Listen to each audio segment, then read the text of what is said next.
pulled a section of it out to update.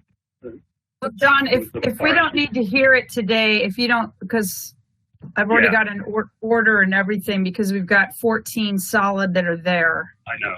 Yeah, it was in there, and then this morning it wasn't. So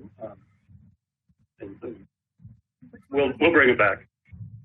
It's the Cower cycle, and we had pulled the funding section. We had pulled the funding section from it. So. Oh yeah. That should probably maybe do the next meeting, huh? Yeah, we'll do it the next meeting. That's all right. Okay.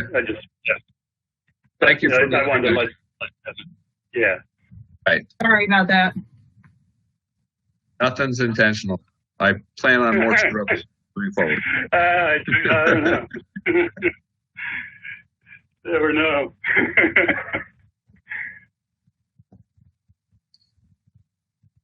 Quite the jump.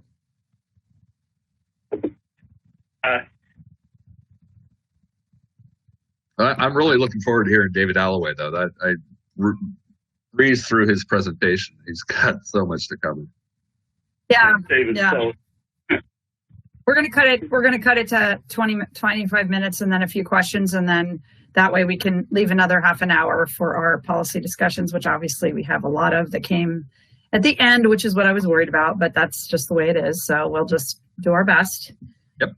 And I've got an order that I've outlined, and I've given it to Cower Cycle. The hard thing, I got to get a group email because I had to BCC you guys all individually yesterday, and then I couldn't even see it to forward it again. But I'll go over that we have an order to these today. And Ted, it follows the report with the fires, things on fire, literally and figuratively. Yeah, it does. Once we talk about the structure, that'll be a little more clear. But there's a correlation between the numbers I put in the structure and the way I renamed the file. So you say M1 and refer to it.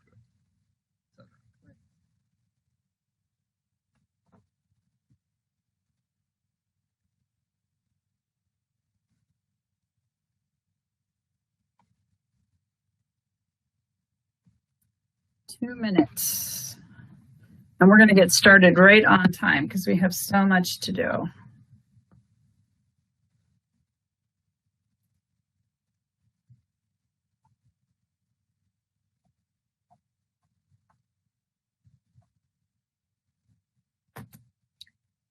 Good morning, everyone. Good morning. Morning. Very exciting commission meeting. Eddie, I've got to jump off at 11 for a work event, but I will be back on by noon. This conference will now be recorded.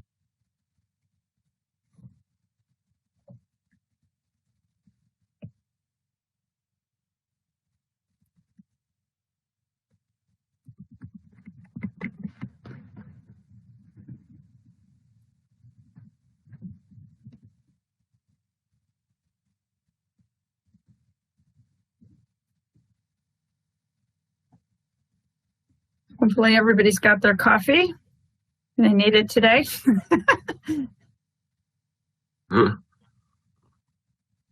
Cheers. Yes, exactly.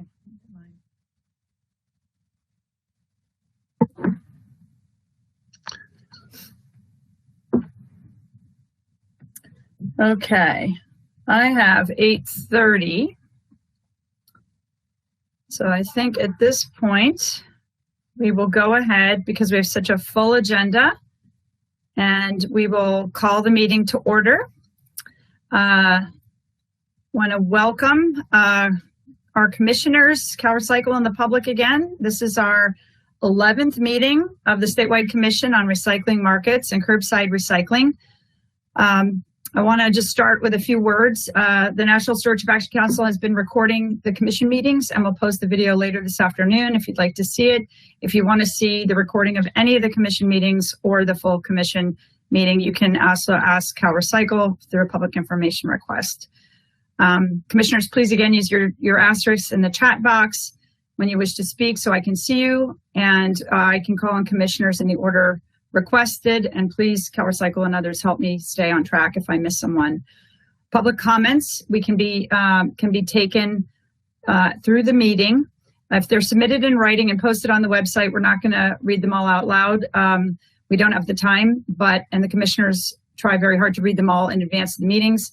The only comments we read out loud at the meeting are those given live during agenda items, and we can only respond to those who are on the agenda items itself. Otherwise, if they're under the agenda item for things not on the agenda, we are not allowed to respond live to those. I do want to say again that the public portal is the way to submit comments. You can find it on the CowerCycle webpage for the commission. We've got Google Docs that are linked on that page to the folder for this commission meeting. And that commission folder is a subfolder of policies we are discussing today. There are currently 14 in there. There was a 15th. It's going to be held until the next meeting because we've got such a full agenda and it had a piece missing from the Market Development Committee. So that's where all the information is. And I just want to reiterate to everyone that, again, this is a volunteer commission that is working really hard. This is our 11th full meeting, but we've had many, many, many committee meetings in addition. There's a lot of work going into this group. We're trying very hard to be fully transparent and have integrity, which is why we're making the report live. You can literally see us live making changes. It's all right there in the public sphere. It's in that folder on the Google Docs. So, and we also, because we have so many policy recommendations today, I've asked David Alloway under agenda item number 4 to please cut his presentation, just cover it in 25 minutes. We'll take 5 minutes of questions from the public and from the commissioners. And then we'll probably, if we need any more follow-up, establish a committee of 2 to follow up with David Alloway.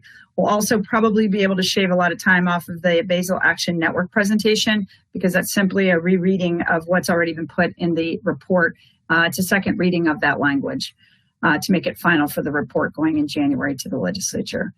So with the housekeeping done, we will start with agenda item number 1, which is the call to order, roll call, and establishment of a quorum. I'll go ahead and read off the commissioners. If you could please say you're here. Commissioner Bouchard? Here. Commissioner Cadena? I'm here. Commissioner Davis? Here. Commissioner Dell? Here. Commissioner Dunleavy? Here. Commissioner Ferrante? Here. Commissioner Kalpakoff? Here. Great. Commissioner Lapis? Here. Commissioner Pedrano? Here. Commissioner Osagura? Good morning. Morning. Commissioner Potashner? Oh, are we missing him? If somebody could text him, that would be great. Myself, Heidi Sanborn. Commissioner Schneider? Here. Commissioner Sky? Here. Commissioner Toyota? Here. Commissioner Valle? Here. And, or I should say Vice Chair. And Commissioner Ward. Here. Fantastic. So with that, we'll move on right on time to our item number 2, review and potential approval of the meeting notes. The commission will potentially approve the meeting notes from, it wasn't from our last 2nd November meeting. Is there anybody that had any comments on those notes? Heidi, I'm sorry. I didn't see the meeting notes on the commission. Heidi, Audrey, they were still pending your approval to be posted. I emailed you last night, so as soon as we get that approval, we can get them posted. I approved that like 2 weeks ago. Oh. All right, it's no big deal. Just go ahead and yeah. Well, just go ahead and we'll put them off to the next meeting. How's that? All right. Somehow there was a miscommunication. I did not get that email. I don't know what's happening. So that email from yesterday, I've been through my email since 6 o'clock this morning, Audrey. So we'll work on that for the next meeting. All right. So we'll pass on this one. We'll move to agenda item number 3, the public comment review for items not on the agenda. Do we have any public comments for items not on the agenda? They have all been published. The most recent one we received was at 8:05 a.m. Would you like me to read any of them if they've all been published on the website? 8:05, probably nobody had a chance to read it, so why don't we read that one? Okay, that one is from XT Green about the carpet final proposal. Comments are made on behalf of XT Green, not as a member / officer of the California Carpet Stewardship Advisory Committee. XT Green appreciates the Market Development Committee's efforts to improve the California Carpet Stewardship Program. However, we request that the Commission not approve its final proposal to give more comment time and ensure compliance with Bagley-Keene. The current final proposal is significantly different than previously published preliminary recommendations. Its availability was announced as an additional document on Google Drive last Wednesday afternoon before the Thanksgiving holiday. There was no specific mention that these documents included the carpet stewardship final proposal, nor was it called out on the meeting agenda. We appreciate the challenge and the massive task before the Commission, but there are problems with the final carpet proposal and missed opportunities for effective change. I'm preparing comments based on 10 years in carpet recycling. Please provide more time. Thank you. And that's from Gail Bryce. And that, again, that is published on the website if you'd like to read it. Great, thank you. Okay, I did want to also go back to a couple of other public comments real quickly. One was the American Chemistry Council joint letter with 9 other groups asking certain questions. And I want to just follow up again publicly with CalRecycle. One of the requests they had was the ability for us to have a back and forth conversation with them as the CalRecycle meetings are starting to have. And I just would like to ask the CalRecycle staff, is the technology coming or close so that we will be able to do that at some point?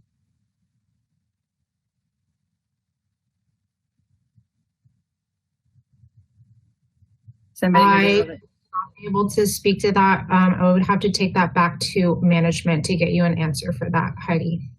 Okay, consider that a standing question that every public meeting we're going to ask until we get an answer, because it really is harder for us to interact with the stakeholders if we can't have any live back and forth. And I know they're not the only groups that would wish that that could happen. So we'll just, I guess, ask that at every meeting until we know what the answer is. So thank you for that. And I did want to address one major comment that came in October 28th. It's posted in the Google Doc. It's a letter from the California Manufacturers and Technology Association. I was not made aware of it until about 10 days after, because it was submitted directly to CalRecycle. And CalRecycle, as you know, just brought on a new legal head of the legal team. And she was getting her arms around the many issues she has in front of her. But I just want to make sure the public understands what is being requested of the Commission. There are concerns about, they say, unfortunately, they convey concerns regarding the process that the Commission raises, that raises questions about important and appropriate level of transparency and input from stakeholders on recommendations that will certainly affect the future recycling policy efforts in California. They're saying that they do not have the documents or communications posted available for review in time for some of these committee meetings. I know I have spoken with some of the commissioners when I have noticed some of the documents being discussed at committee meetings are not posted. So again, I urge all the commissioners on the committees to make sure your documents that you're working from live are posted. It just makes it easier for people to follow.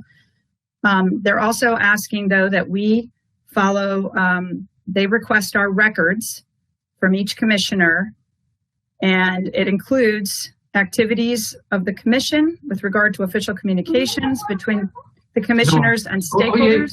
Can everybody please go on mute if you're not speaking? Thank you. All right. And then all records related to communications between the commissioners, stakeholders, or members of the public, our commissioners' personal electronic addresses, including but not limited to emails, texts, chat boxes, phones, faxes, and all other forms of electronic communication. They would like records related to minutes, notes of meetings, other memorializations of communications in any form between the commissioners, stakeholders, or members of the public. All records related to activities of the Commission with regard to official communications with CalRecycle. All records related to communications between the commissioners, CalRecycle, to or from commissioners' personal electronic addresses, including but not limited to emails, texts, chat boxes, phones, faxes, and all other forms of electronic communication, and all records related to minutes, notes, or meetings, and other memorializations of communications in any form between the commissioners and representatives of CalRecycle. The questions on this need to go to Don Kepke with Hugh Kepke and Associates, and this information is being, I believe it's a 30-day or close to 30-day request. CalRecycle has given us some guidance on Public Information Act requests, and it is due no later than December 21st of 2020. So this is I would like to ask CalRecycle officially, can you help us with advice? Now, I've done this as soon as I asked this as soon as I knew that this had come in. Can we get legal support, advice on how to comply? Not every commissioner has had to comply with one of these before. It can be extremely time consuming, and I want to make sure everybody understands what we need to do and who to ask questions of. So can you please give us some advice? Is there on this or some legal support?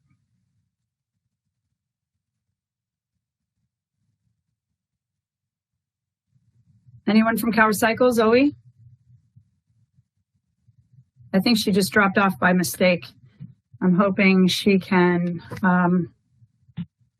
get back on. Heidi, this is Paulina. It looked like Zoe just tuned in. I'm not sure if she'd be able to have an answer for you, but I will bring that to her and we will circle back with you. I would like to open it up to commissioners to discuss this at all, because this is a very big deal and we have to follow the rules. And I see a couple asterisks in the chat box. I believe it's starting with Commissioner Ward. I believe Vice Chair Baye was first. Okay. Commissioner Baye? Thank you, Ted. I've gone through a lot of these at the county. It's not uncommon, and it's been a variety of issues. Fortunately, I've always asked somebody that works in my office to file all the emails and put them together, but it is time consuming. Fortunately for us, I think in our favor, we have not been convened that long. So it should be, while it's laborious, relatively quick and painless. It's a matter of just printing out your emails and putting them in some kind of order and then submitting them to whoever has made the request. I would make sure that if you do that, that you keep copies. But I'm hoping that CalRecycle, before we adjourn today, can give us additional guidance. Thank you. I would just add to that we've been requested to give a lot more than just emails. So I'm not sure how easy that's going to be to collect texts, phone records. I mean, I don't know. I haven't had to do all that before. So just emails is what I'm familiar with. So we'll have to get advice, I guess, on how to do that quickly. Commissioner Ward? Yeah, two quick questions, which is one, there was reference in there that they would be compensating our costs for doing so, and I'd like some guidance as to how we might document that.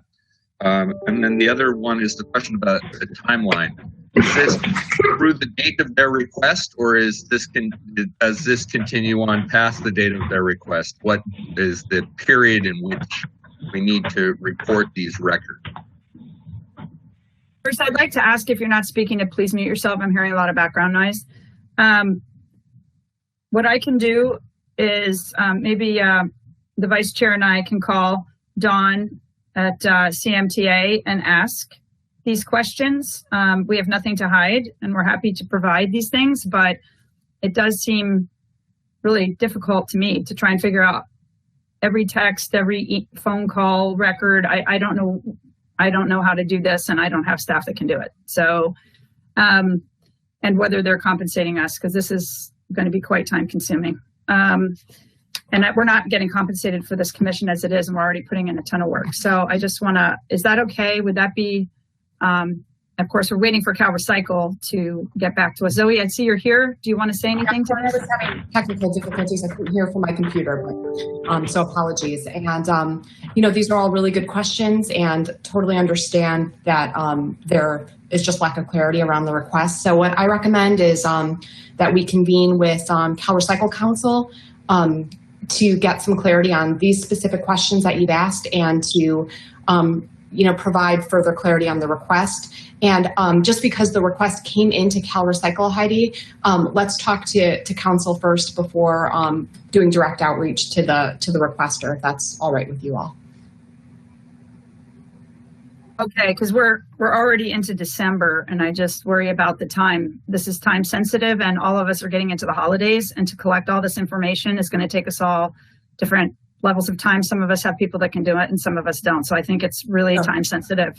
Yeah, so let's get the call set up with council today, even if we can this afternoon, to get clarity on these questions. And then when we have a summary of the answers, we can get an email out from Cal Recycle Council clarifying any questions that you all have on the PRA. And I'd just like to state clearly that our intent as volunteers is to work to try to get these reports and policies out, and that any other efforts are fundamentally, inherently a distraction from those efforts, and that we understandably should prioritize what it is we've been asked to do first and foremost. And we need support from legal counsel from Cal Recycle to defend that prioritization. Otherwise, it undermines the efforts of this. Yeah, I underscore that. This is going to take time away from the work. There's no question.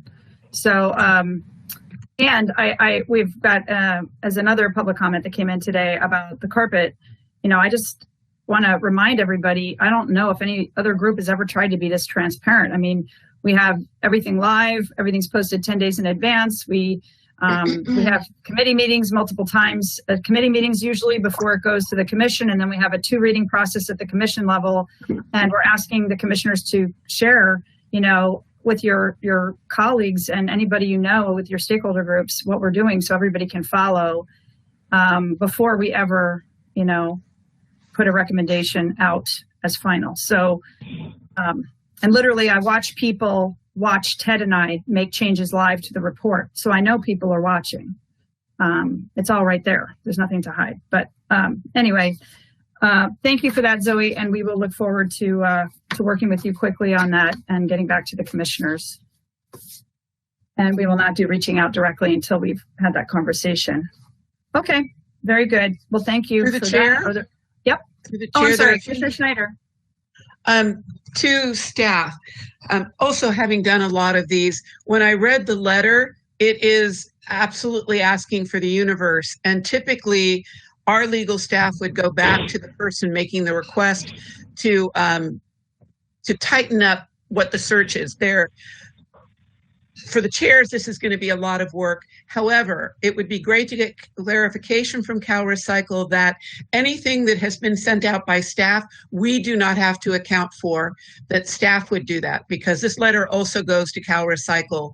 And at least here in my city, if it has come through my official email or come from an official staff person, so therefore it's on the city's computer, we don't have to do that. That's done by them, and our attorney will review those. I already started doing the meetings that I've had, for example, on the phone with Ted and myself for the source reduction section. I didn't think about putting in the date and time when we had these phone conversations. I've summarized what we talked about, but more clarification of how to do that. I will tell you honestly, as a public official, I don't text, because therefore I don't have to keep my texts. It's just too difficult, but I do keep my emails. So mine flat out says I do not text. So if any of you are in the same boat, you never texted for this, you just say we don't text on that and try to make it easy. The worst thing about this is it does not include search words. It doesn't say specifically on manufacturing processes or specifically on bottles or cans, which most Freedom of Information Acts I've had to respond to are much more specific. So staff can push back with the Manufacturing Association and say, what specifically are you hoping to gain? And then direct us to look for those conversations. So just my feedback from having done many of these. Thank you, Anne. This, And I can hear you. oh, is it me? I think so. I can hear you now. Okay. I guess I had the same question. So thank you for the clarity, because I mean, we receive, emails about meetings and meeting times. And so do I have to go through the email system just to look and send all that? That should be pretty easy to centralize somewhere. Obviously the communication, I understand that. I'm glad of the clarity on text. And then on phone calls, also, I mean, there's many of us that are in the industry, and we have calls regarding completely separate conversations regarding industry items and bills and legislation and regulation, et cetera, et cetera. So I would imagine, I would like that clarity from legal counsel as well. So that makes it kind of, I would imagine that that's not included, but I would like some clarity regarding that. I can't imagine that would be. Yeah, thank you. I don't think it would be, but the part of what I'm thinking is, back in July, August, September, I might have had conversations about this or something different, but I can't remember right now. And so I'm not sure what to give them. It's very unclear because we all talk all the time about different things. Commissioner Lapis? Yeah, just in the same spirit. I mean, I guess maybe first of all, I would like to request a closed session with legal counsel. This is a legal issue, and I think we need legal guidance. If CalRecycle can provide that, I think we should do that. And I don't believe that needs to be publicly noticed with as much lead time as a normal commission meeting because it's a closed session. So I would like to do that. And then just more broadly, I understand what I read as the spirit of the letter, which is, this is a hard process to follow. It's hard to keep track of what documents are being talked about. It's hard for commissioners. I imagine it's, hard for the public. We've all been a little frustrated, I think, with just trying to do all this virtually. So the spirit of making sure that all the documents are public and transparent, I totally understand. But the scope of the request is just, it feels like a fishing expedition. It feels somewhat inappropriate for a volunteer commission. And especially, the folks who submitted that letter, I've worked with all of them or most of them for over a decade. And I'm not sure why they feel the need to go to that extent to get access to documents that we are bending over backwards to try to provide as is. So I just wanted to say that. And again, I think we should go into the details of how we are supposed to comply in a closed session. Thank you, Commissioner Lapis. And I can tell you, I've already requested that 2 weeks ago when I first heard about this.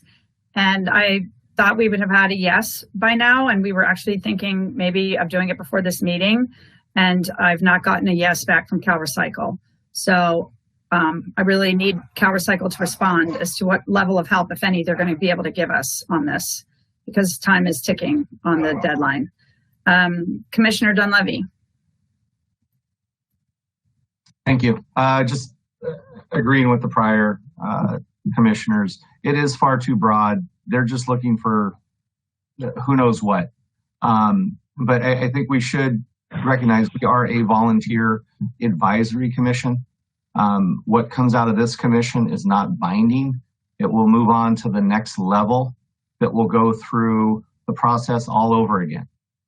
So for them to ask for such a broad request is going to take a lot of time. It's nice that they're saying that they'll compensate us.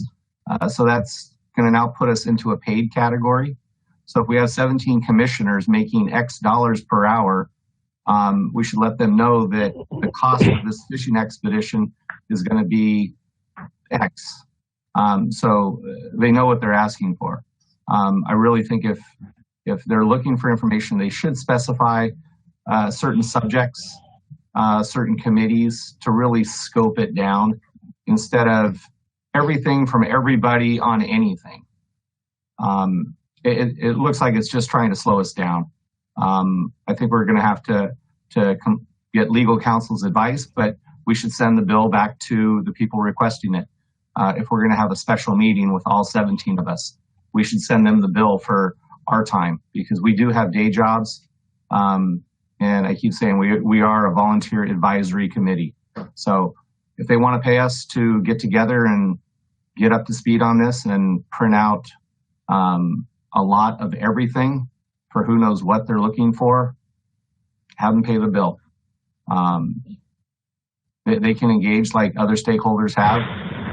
We can respond, but I think we're going to have to move on with the policy discussions later today, and then those will go to the next level, go through the different committees where they can get there and establish standing if they have objections to the policies that the legislature or the Senate might consider and actually enact.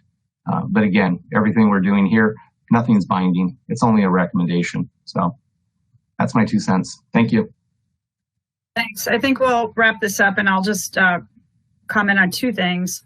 One is I don't see anywhere in this letter where they're talking about compensating anybody. And I don't believe under the law they're required to, because I believe it's just part of being on a public commission that they can ask for these public documents. And it's part of our job to be transparent. So if somebody can point out where they've offered to compensate us, I did not see that. But anyway. There is some language in Bagley about you. I'm sorry, John. Zoe was speaking. I just said I believe that's correct, and I'd flag that as a high priority question for council to respond to. So I've cataloged these questions that you've asked, and I've sent a note to council to identify a time that we can all talk and to ask the question about a closed session as well. So my hope is that we can get a response prior to this meeting adjourning, so we know when we'll have that conversation. So I'll provide that response when we receive it. Thank you. Appreciate that. All right, so we'll go ahead and move on then, unless there's any other public comments. CalRecycle, we can move on to agenda item number 4. Staying relatively on schedule. This is our presentation and discussion on the Oregon Recycling Steering Committee. This was requested by the commission. We originally scheduled an hour. I have talked to Mr. Alloway, who has made time for this and been planning on it for over a month. And I know that we have a lot of policies to discuss, but I thought it would be best to go ahead and just cut this in half. So we only do a 20-minute, 25-minute presentation, a couple of questions, and then we can refer to maybe a committee of 2 or more to follow up with Mr. Alloway so that we can at least get another half an hour into the policy discussion. Want to be respectful of his time as well, since he's spent quite a bit of time preparing for this. So Mr. Alloway, are you there? Yes, I am. Can you hear me? Yes, very well. Thank you. And I want to, I guess we just got a public comment and I just saw from Audrey in the chat box. Audrey, do you want to go ahead and read that off before we move on to this item? Yes, this is from Circonami Innovations from Eric Nelson. Thanks to the Recycling and Markets Committee for taking up the creation of recommendations for improving the statewide carpet program. And echoing Gail Bryce's comments, I'm hoping you can allow a bit more time for stakeholders to study the current draft, at least until the next committee meeting next week. There is a lot to unpack with the current draft and a few extra days would be appreciated. Although I serve on the program's advisory committee, this comment is a personal comment for me and not the AC. Thanks. Thank you so much.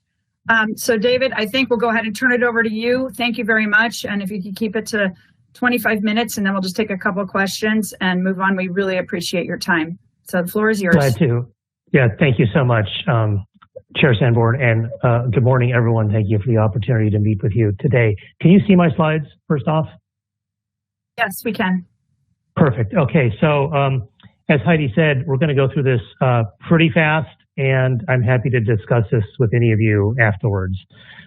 Quick overview of what we'll cover today, a quick look at similarities and differences between California and Oregon, a review of the challenges facing both of our states, focusing on the history and operations of the recently concluded Oregon Recycling Steering Committee, spending some time looking at the consensus proposal that committee developed, and then a quick look at next steps. I'm not going to dwell on this. California's and Oregon's recycling systems have a lot in common. There's a few differences. In Oregon, almost all collection is in bundled franchises. That is, it's residential, commercial, recycling, and garbage. In Oregon, all of our MRFs are privately owned. There is no vertical integration with collection companies. We don't do market development like California does, and the states also have some significantly different policy drivers, contrasting Oregon's 2050 vision for materials management, which is a holistic, sustainable materials management framework, against the focus on landfill diversion goals and zero waste in California. But both states have a lot in common in terms of key challenges: confusion, misleading labels, high degrees of contamination that cause lots of problems for end markets, volatile and generally increasing costs that are generally exclusively borne by ratepayers, a lack of oversight of what happens to commingled materials once they enter the processing system and then after they leave the processing system, and inequities socially in both who benefits from recycling and who is burdened by the recycling system. These are the problems we see on the surface. Thinking for a moment about root causes, there are three, we think. First, there is a misalignment between market prices and environmental benefits. Recycling can reduce costs to society through reducing pollution and climate change, but those benefits are not reflected in market prices, and that leads to an underinvestment in recycling. Oregon's laws for recycling were largely crafted 30 years ago, and they were not designed for today's system. And finally, there's a significant gap in responsibility involving consumer brands and manufacturers. They have unique power to influence changes in design, to create market demand, and to reduce price volatility, but are largely absent from our state's current policy framework. So in 2018, my agency convened the Oregon Recycling Steering Committee, a group of 17 stakeholders charged with making recommendations to modernize Oregon's recycling system. The group operated according to a consensus model. DEQ participated in the committee as chair and member with one vote among many. We also provided significant staff support. The committee adopted a charter, which included making recommendations in order to optimize environmental benefits, create a system that's resilient to changes in supply and demand, and be deserving of public trust. I'll note that the focus here was on what I call the core recyclables: paper, plastic, glass, and metal. We weren't looking at e-waste or carpet or food. The scope included residential and commercial sources. Over the next 2.5 years, the committee met 27 times, not including many subcommittees and ad hoc groups. Most of the work fell into two phases or tracks. There was extensive information gathering that consumed most of the first 1.5 years. And then in March of this year, and for the last 6 months of the committee's duration, there was extensive deliberation. That deliberation happened in 3 different channels. In the first, there were ad hoc groups, essentially small subcommittees that worked through options and made recommendations and brought them back to the full RSC. The second channel is that there were a few topics that were deliberated exclusively in the full committee. And in both of these cases, the committee came to what was called preliminary consensus over the spring and the summer. And the consensus on these elements was called preliminary because for many members, it was contingent upon a more robust and comprehensive proposal, a framework that would knit all the pieces together. And that central proposal, the architecture, the scaffolding of the primary recommendation, was developed in the third channel of deliberation. A caucus representing the local government members of the committee went off and developed a proposal and then negotiated that in a series of bilateral conversations with other RSC members. And that ultimately consummated in the full Recycling Steering Committee consideration and adoption. So on its last meeting, September 18th, the committee found strong consensus on a comprehensive proposal, which I'll introduce in a few moments. And with that, the committee disbanded. All of this process is documented in a report on our website, developed by the group's facilitator, Oregon Consensus. Before we take a closer look at information gathering and the proposal, I want to mention that early in the process, the committee identified by consensus 16 desired functions that it desires of a future recycling system. For example, providing sustainable and equitable financing. And these functions became the criteria or the benchmarks against which different policy options were evaluated. My agency provided significant support to the committee through research and information gathering. It's all on our website. I'll just flow through this very quickly. We look at policies and legal frameworks in other states and nations, identifying policy elements that might work in Oregon and combining them in several unique scenarios that were evaluated against the desired functions.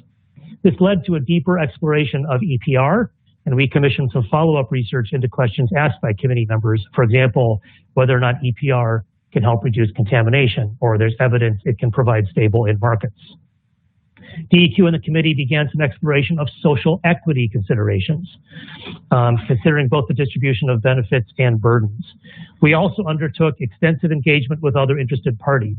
We hosted a large public workshop. We met with representatives from more than 50 local governments. We commissioned targeted discussions with stakeholders that are typically not represented or underserved, including residents of apartments, people in rural communities, people of color, the houseless population, and the frontline workers in the facilities that sort our recyclables. And in these forums, stakeholders expressed dissatisfaction with how Oregon's system currently relies only on ratepayer funding and expressed support for policy frameworks that would share responsibility with producers. Finally, DEQ evaluated different infrastructure options for the state, considering different materials, collection modes, and processing systems. I say DEQ, it was a series of a stable of contractors. And for each of these options, we estimated potential costs, not only in terms of labor, trucks, fuel, and freight, but also environmental impacts and their associated costs to society. I'm going to go through this very quickly.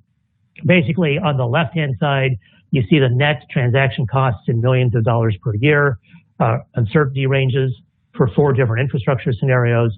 In the middle are the monetized environmental and social benefits in terms of reduced pollution impacts, et cetera. These were derived using life cycle assessment and multiplied by damage cost factors. And we add them together to generate an estimate of full social costs there on the right-hand side. So basically what this shows is that these scenarios with some uncertainty appear to be justifiable from a social cost perspective. And this is important because we've heard from local governments and the public unwillingness to raise rates further. So that raises this question: is there another funding source that would allow us to modernize Oregon's system, realize these social benefits, and more equitably share costs and benefits? The answer is yes, which brings us to the consensus proposal that the steering committee ultimately adopted. Central to this proposal is a shared responsibility model that assigns meaningful new responsibilities to the companies that sell printed paper and packaging into Oregon. These responsibilities include financing many of the system improvements that are needed. Currently, local governments are responsible for providing collection. This proposal maintains that role and adds some new responsibilities to expand access and improve the quality of what is collected. The processors that sort mixed recyclables will be subject to new requirements regarding sorting, quality, social equity, and responsible recycling. Investments to improve collection and processing would be paid for by producers, who would also be responsible for ensuring that the materials properly collected are ultimately recycled in responsible ways. A new advisory council made up of diverse stakeholders would advise on key elements, and the state would oversee the system. So that's an overview of the proposal. And next I'll walk through how the proposal addresses each stage of the life cycle of recycling. The proposal begins by addressing the problem of misleading product labels, which cause confusion and contamination. The committee proposal would create new truth in labeling standards that would protect the public from misleading claims of recyclability and eliminate the current requirement that all rigid plastic package be labeled with a recycling symbol, even if it can't be recycled. The proposal would create a uniform statewide collection list based on technical, economic, and environmental considerations. This list would be periodically reviewed and updated. Producers would be obligated to develop educational resources about that list in a variety of languages to meet the needs of diverse populations. Local governments would be required to provide effective feedback to households and businesses that don't sort properly. Producers would reimburse them for that effort. And this consistent list and greater customer feedback would improve the quality of material and quantity of materials collected. A new obligation on producers would help expand collection services further to some communities that currently lack service, including smaller cities and unincorporated areas, and also to residents of multifamily housing that may currently lack equitable access. The committee's proposal would create a separate waste recovery goal for plastic packaging and result in more producer-funded or operated drop-off locations or mobile collection events for materials that don't lend themselves to commingled collection. You might want to know that almost all processing of Oregon's mixed recyclables occurs at facilities in the Portland area, and that makes recycling more expensive for communities elsewhere in the state because of freight. The proposal would equalize costs by requiring producer funding for transport from more distant areas, and that would support greater recycling opportunities in rural Oregon. After collection, mixed materials are sent to one of several processing facilities. These facilities operate in a highly competitive environment and are currently only lightly regulated. The proposal would add new standards to these facilities. They would be required to sort properly collected materials and send them to the correct market. They'd be required to effectively remove contamination. After processing, where the material ends up would also need to be more transparent. The state would prohibit the transfer of materials to end markets, regardless of location, that cause environmental and social harm, for example, improper dumping of plastics into the environment. The proposal would also seek to improve working conditions, wages, and benefits for frontline workers, and reduce negative impacts on surrounding communities. Producers would help to make that financially possible. Some of Oregon's commingled materials are exported, for example, to Arcata, and so the proposal would require that local governments direct all collected materials to facilities that meet these new standards, regardless of location. The processing facilities would have a new partner helping them out, and that would be the producers, who would be ultimately responsible for ensuring that if Oregon puts a material on our statewide collection list, it must actually get to a responsible end market for recycling and in a way that avoids negative impacts on ratepayers. And this element has several benefits. Primarily, it provides a mechanism to ensure responsible recycling. It also brings stability to the system by protecting ratepayers and local governments from the volatility of global commodity markets. The proposal calls for a continuous improvement model where the state would periodically assess social equity considerations in the recycling system and report progress towards achieving standards. Fees that producers pay would be eco-modulated, structured in order to create incentives for environmentally beneficial design and reduce impacts. The proposal would also obligate producers to help fund programs that manage and reduce litter and local efforts to prevent waste at the source, such as supporting schools in transitioning to reusable dishware in their cafeterias. The proposal would add significantly to the state's regulatory and oversight roles and would include the formation of an external advisory council that would advise both the state and the producer responsibility organizations on key elements. I do want to pause for a moment and just point out a few policy elements you might expect to see in a comprehensive proposal that are not in Oregon's proposal. First, the proposal recommends economy-wide mandates for post-consumer content as proposed in California, but suggests that such mandates might be held in reserve. We believe that mandating recycled content can lead to some unintended consequences that are environmentally counterproductive, not to mention the steep administrative burden of regulating commerce in this way. PCR mandates build markets for recyclables, somebody's recyclables, but in Oregon's case, most of what is sold into the state is made elsewhere. PCR mandates do not guarantee that the materials collected in Oregon will find a home. In contrast, the producer obligations in the RSC proposal do, and in a way that is less intrusive and with fewer unintended consequences. So for those reasons, PCR mandates are held as a backup option and don't play a central role in the draft proposal from Oregon. Another policy element not in Oregon's proposal are mandates that packaging be recyclable or compostable. Evidence that these attributes do not correlate consistently with reductions in environmental impacts. Further, the facilities composting food waste from Oregon have universally stated that for now at least, they don't want compostable packaging. Essentially, Oregon is prioritizing in-market sustainability and broader environmental concerns over landfill diversion quantity.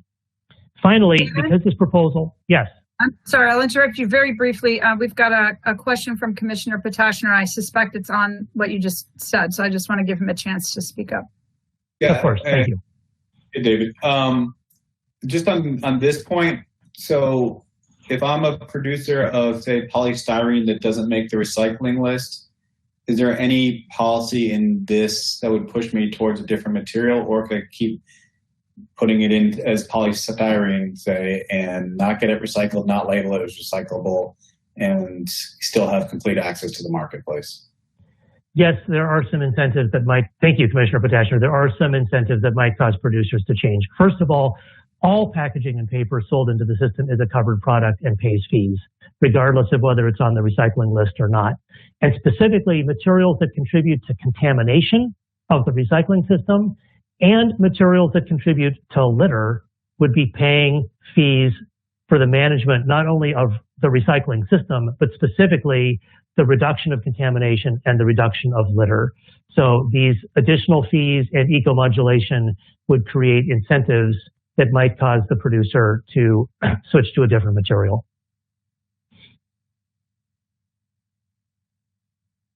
Great. All Sorry. right, Go ahead, David. Thank you. Okay. Finally, I just want to reflect for a moment on the extent of the producer obligation. You're aware that EPR is becoming more widespread throughout the nation, throughout the globe. Oregon's proposal is not full British Columbia style EPR. In the Oregon proposal, which remember was developed by consensus, local governments will still be responsible for collection. Private processors will still compete in the market and run their facilities. Ratepayers will still pay for more than half of all system costs. So the model proposed for Oregon is more targeted in assigning roles to producers.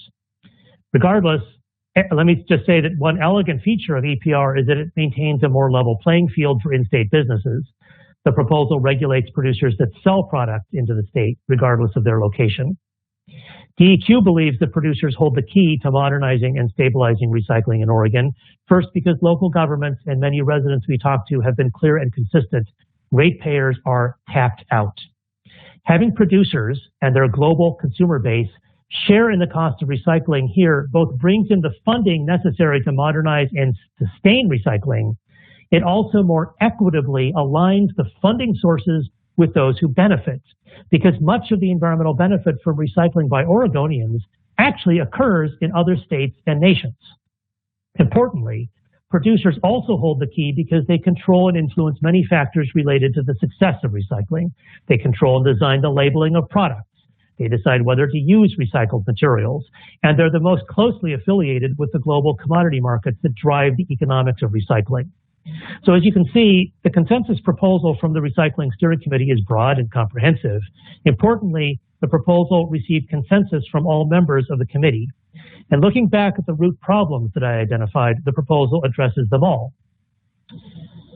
It uses regulatory requirements and producer financing to account for environmental and social benefits, since market prices do not. It proposes a major update to Oregon statute and policy framework to reflect current conditions, and it formally brings producers into the system with important and discrete roles to play.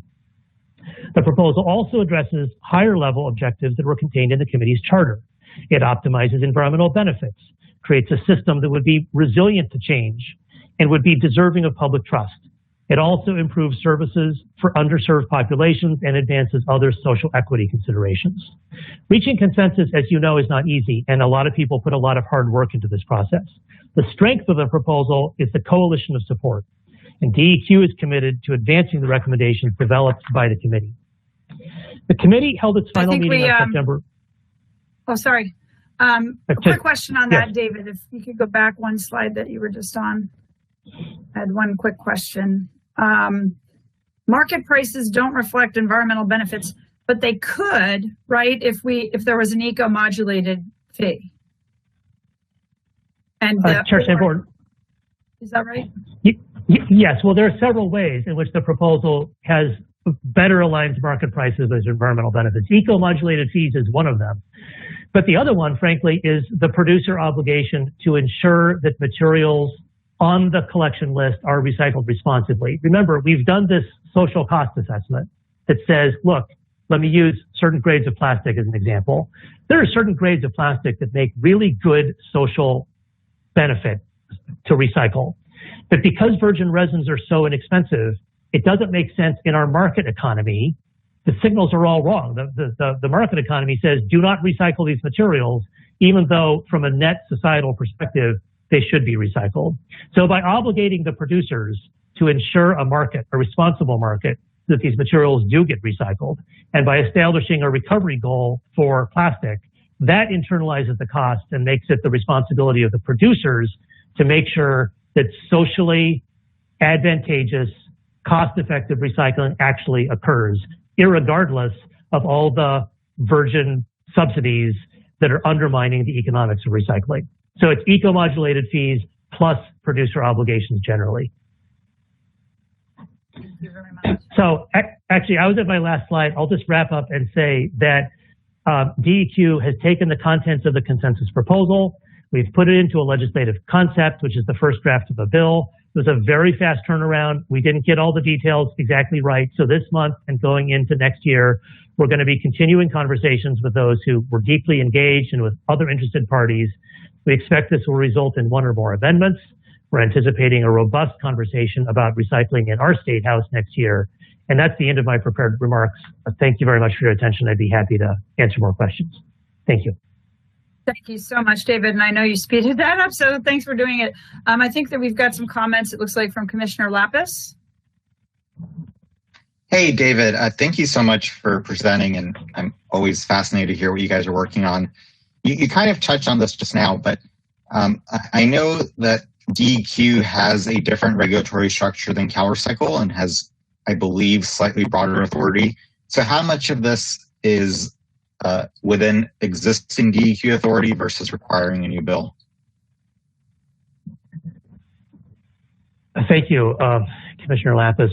Much of what there are very few things in the proposal that we could do with our existing authority, and our existing authority is not sufficient to accomplish the desired outcomes of the committee or the proposal. So most of what is proposed here will require new authority. Great. Would you be able to share that bill with us that you guys have introduced? Is it in print already? Yes, it is. The legislative concept was released about a week ago. And if you go to the last slide, which I think CalRecycle will share with you, there's a link to the website where you can download the legislative concept as well as a Cliff Notes version summary of it. You can also download the RSC's full proposal. It's all there, and all the research I mentioned. And David, that was in the PowerPoint you sent me last night that we uploaded to the Google Docs as well, so the full presentation should be there. It's the very last slide, correct. Yeah, okay, great. Thank you. And then Commissioner Valle. Thank you, David. Similar to Commissioner Lapis' question, is DEQ funded through the state or is it funded through the producers? Thank you. So DEQ is the state's environmental agency. It's equivalent to Cal EPA. It doesn't have divisions in the way that Cal EPA is divided. So DEQ gets funding from a whole host of different sources. The materials management program at DEQ is currently funded primarily by fees on disposal, tip fees. This proposal would bring in additional funding from producers to fund our administrative requirements to administer the elements of this bill that are related to the producer obligations. And that was a really quick overview. I have lots more questions, but I'll follow up separately. This is really enlightening. Thank you so much. And the last question is, with regard to the Basel Convention, have you looked at those and have you incorporated those principles into your programs?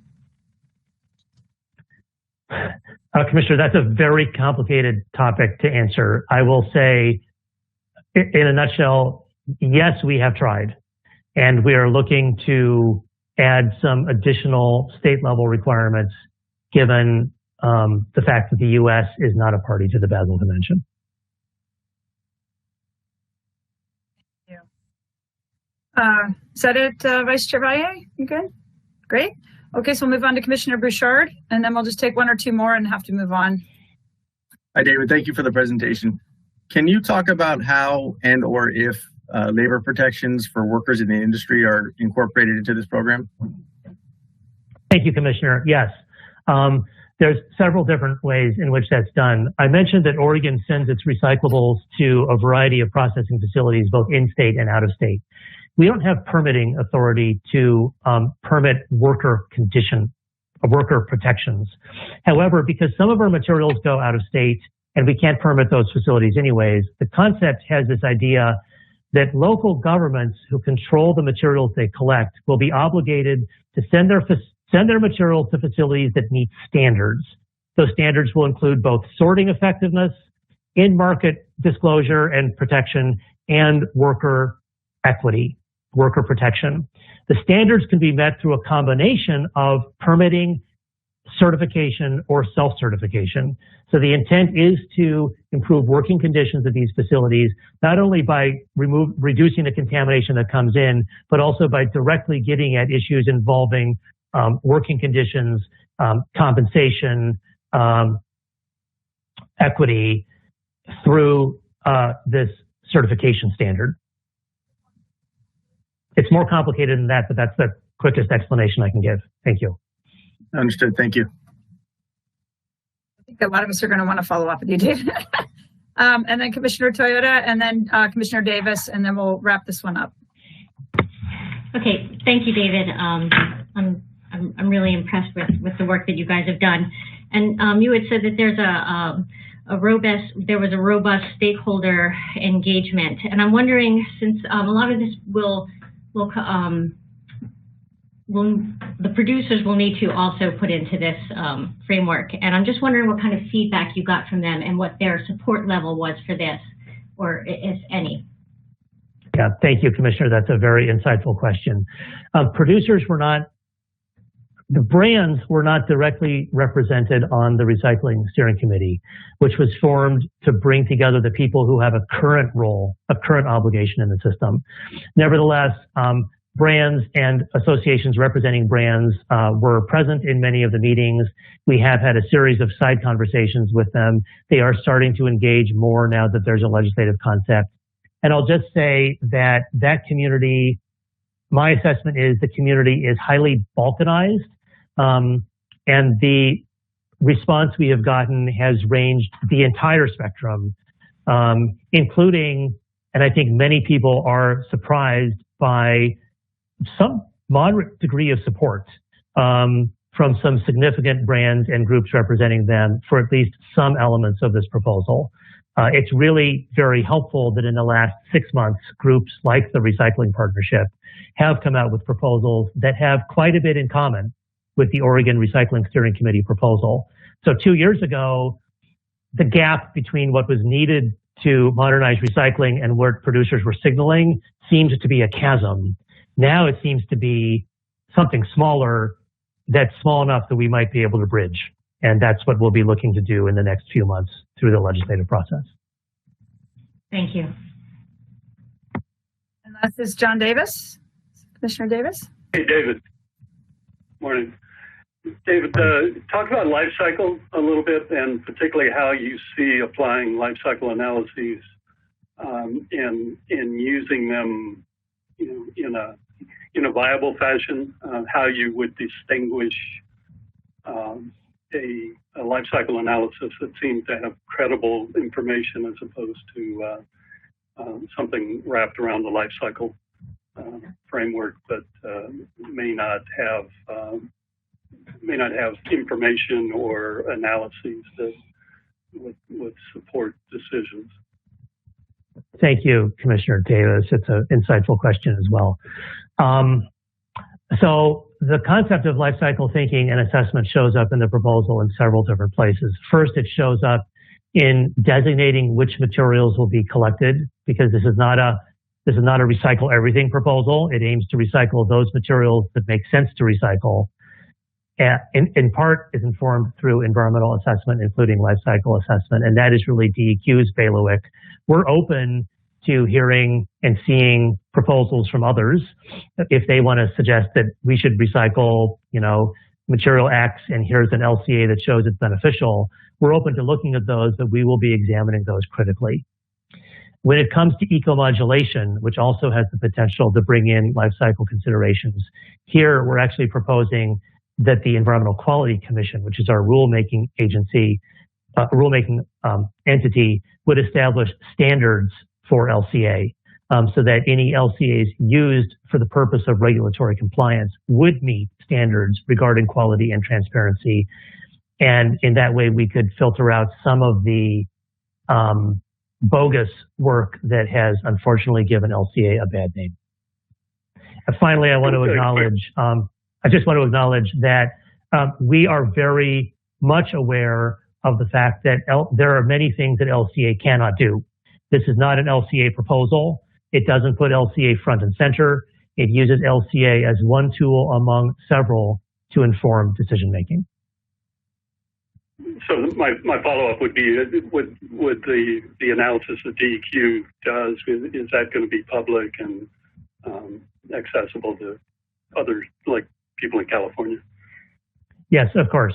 Everything we do is public and accessible. Some of it is more public. Some of it is more accessible than others. But anything we do is public information.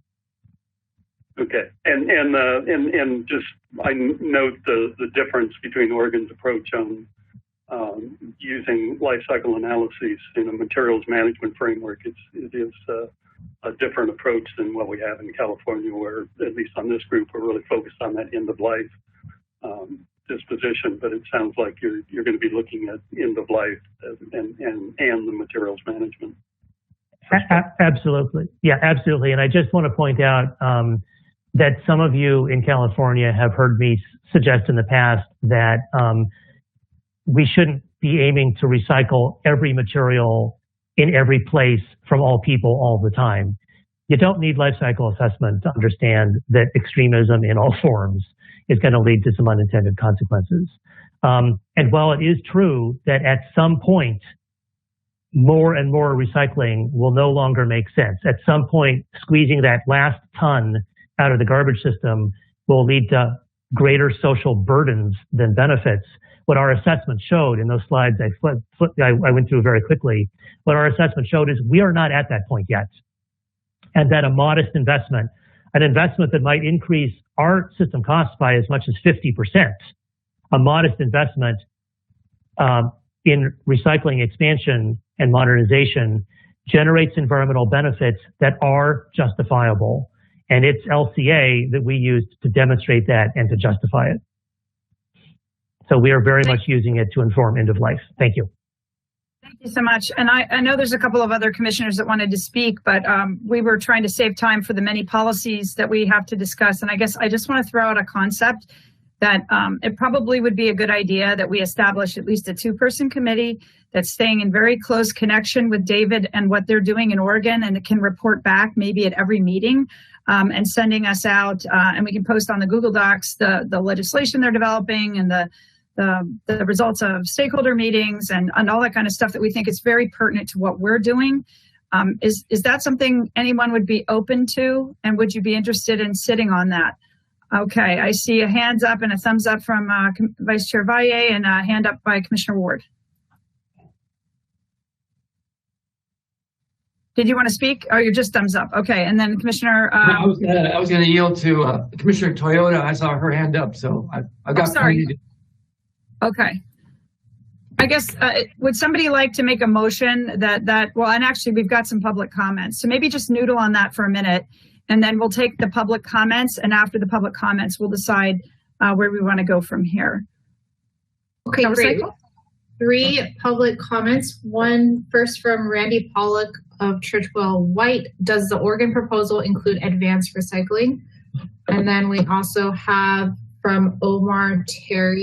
Please hold. Let David answer that, if you might. David? Thank you. If advanced recycling means chemical recycling, the RFC proposal allows for that if and when it is demonstrated that advanced recycling has environmental benefits that are preferable to the alternative. So, for example, if it's a material that could be mechanically recycled and mechanical recycling is preferable, then chemical recycling is not allowed. If it's a material that cannot be mechanically recycled and it can be shown that chemical recycling is environmentally beneficial relative to other means of end-of-life management, then it would be allowed. And who would make that determination? The state?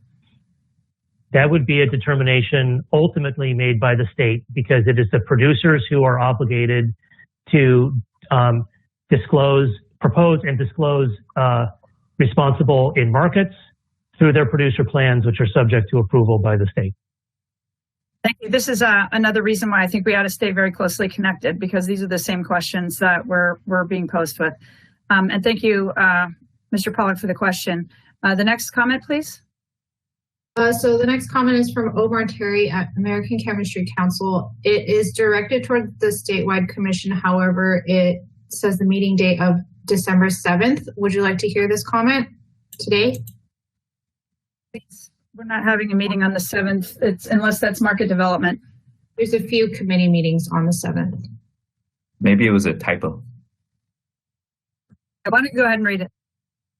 It is over the 150-word limit, so I will have to cut it off. Thank you for the opportunity to provide input on the Commission's compostable plastic policy proposal. ACC has been watching the Commission's deliberations with interest. We have some feedback for inclusion and discussion. 1, identify all ingredients. The proposal requires a product to be certified. The manufacturer must identify all ingredients in the products, even those that are trade secrets. We understand the Commission is trying to ensure products do not contain any harmful ingredients, but this provision is problematic for companies. A different approach would be to have a manufacturer certify in writing that the product does not contain any harmful ingredients. Can you add that as an option to the proposal? 2, labeling. The bill requires that all compostable products be clearly labeled so that they can be quickly identified as compostable by consumers and facilities. I'm going to interrupt you only because we're so time limited today, and we appreciate that comment, but I think it is really geared towards the specific policy discussion we're going to have later. So I think we should maybe have that later when we bring that item up. Okay, and the third comment we have from Shirley Ferrix at the Elders Climate Action Network.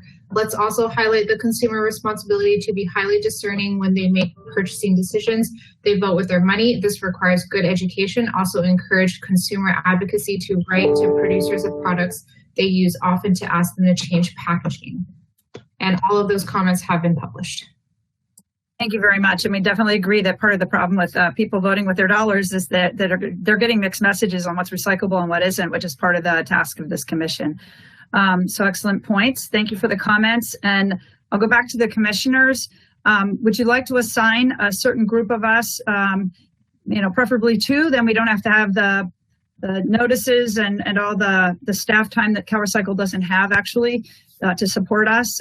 Maybe 2 members of the commission that work very closely with Mr. Alloway and the Oregon team to make sure we can align as best as possible.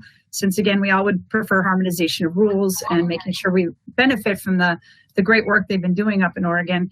And if so, if you're good with that, is there anybody who would like to participate in that group? I'd like to move that myself and Commissioner Toyota. If Nick's available, that's great. Was somebody else speaking? I heard Commissioner Ward. Sorry, this is Nick. I think I talked over Ted, but I was volunteering. Okay. And I'd be happy to volunteer with Commissioner Lapis to work with Mr. Alloway and try to incorporate as many of their good ideas into these discussions as possible. Commissioner Toyota, did you want to participate too? Is there anybody else who wanted to be on this? Or I'd like to, but I think it's with time, we really should do a 2-person committee. So, if Commissioner Ward and Lapis want to do this, then that's fine. Well, I think we have to spread the work out too, because we're having a hard time keeping up with ourselves. So Commissioner Lapis, are you? Oh, and Commissioner Ward, I think you're on a whole bunch of 2-person committees. So I don't know. I am, and I'm okay with Commissioners Toyota and Lapis working on this, but I really admire their comprehensive approach, and I'd really like to incorporate that as much as we can into this report. So I encourage to see their efforts, but I am totally fine with that 2-person committee. Great.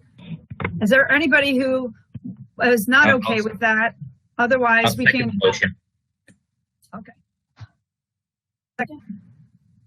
Second motion.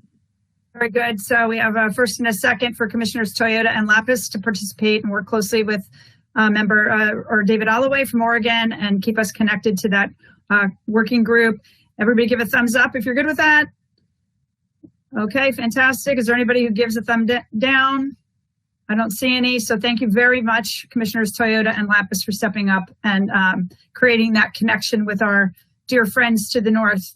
I want to thank David Alloway very, very much for making the time today to present at the last minute, shortening his presentation, and an amazing work. I've worked with David actually since we were on the Paint Dialogue doing a life cycle assessment in 2002. 3, and I've always thought very, very highly of him and his work. So thank you again, David, for presenting to us and being a great partner in these efforts. Thank you. Thank you very much. Good luck with your efforts. Thank you. Thank you so much, David. Great. All right.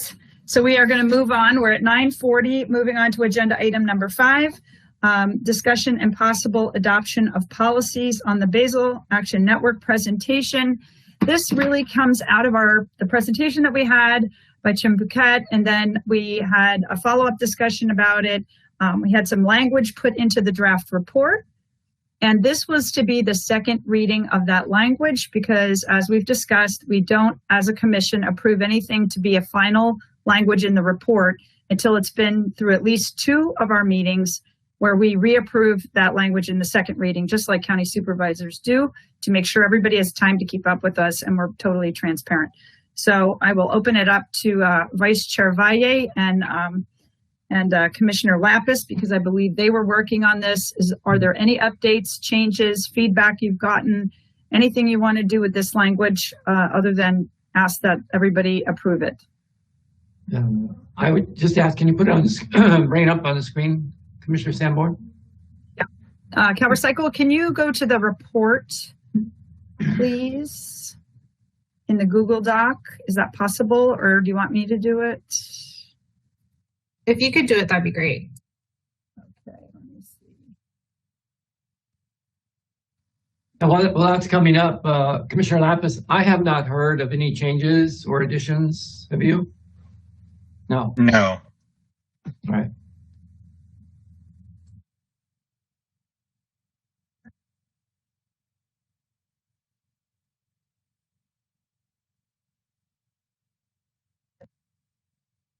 Actually, sorry, I'm remembering it. John, you had a suggested change, and I want to make sure it was reflected. John, did you check to make sure it was reflected? I'm not even sure I totally remember what it was. You know, I'm looking now. I guess I didn't realize where it was in the report. This was one that, yeah. Any idea what page the report is? Yeah, we're getting to have a long report already. Yeah. Context. So, speaking of which, I'm still a little confused about what exactly we should be reviewing as the final working document, or is it basically this document right here that's open? Yes, this is the live report, and the language in red is the stuff we've approved once, and we have to approve a second time before it becomes black, which is final, but it's never really final until we send it off to somebody. So we consider it final, but if somebody, for example, came up with something on this food date labeling or something else that's in here that's black, and we decided to change our minds, we could still pull it out. I'm looking for the red language. That was actually the section red was John's section. Oh, was that it? Oh, no, that's a different, sorry, that's not Basal, that's food recovery. Never mind. That was also a John section, but in a different portion. Yeah, I'm looking at that one. I don't see. I unfortunately do not recall uploading the Basal Action Network language. I am actually not familiar. I don't know that I received it separately. Sorry about that. I did a search for Basal, and it's not in there. So unless there was some other keyword. So I don't know where. Maybe one of you has the documents. I can try to upload it quickly. We can move on and circle back to this discussion. Well, let's move on and circle back. Here's what I would suggest is that the people that are tagged as leads on these things is making sure, because it's really hard for me and Richard to make sure everything, they're all coming in really late. You know, it's very hard to make sure we get it all. So try to make sure for just your pieces that things are uploaded. If you need help, let us know. And that they're in the report after the meeting. So if we approve something in first reading, please double check that your language exactly as we approved it is in the report. That would help a ton. So Nick, why don't you and Richard grab that language as it was final. We can put it in the policy document, and then we'll have to approve it on the 16th and then the 18th. Or we can just move on to the other things. I can have Nick or John send me that language. We can load it up and then review it later in the meeting. Ted, it was sent to you on November 18th by John.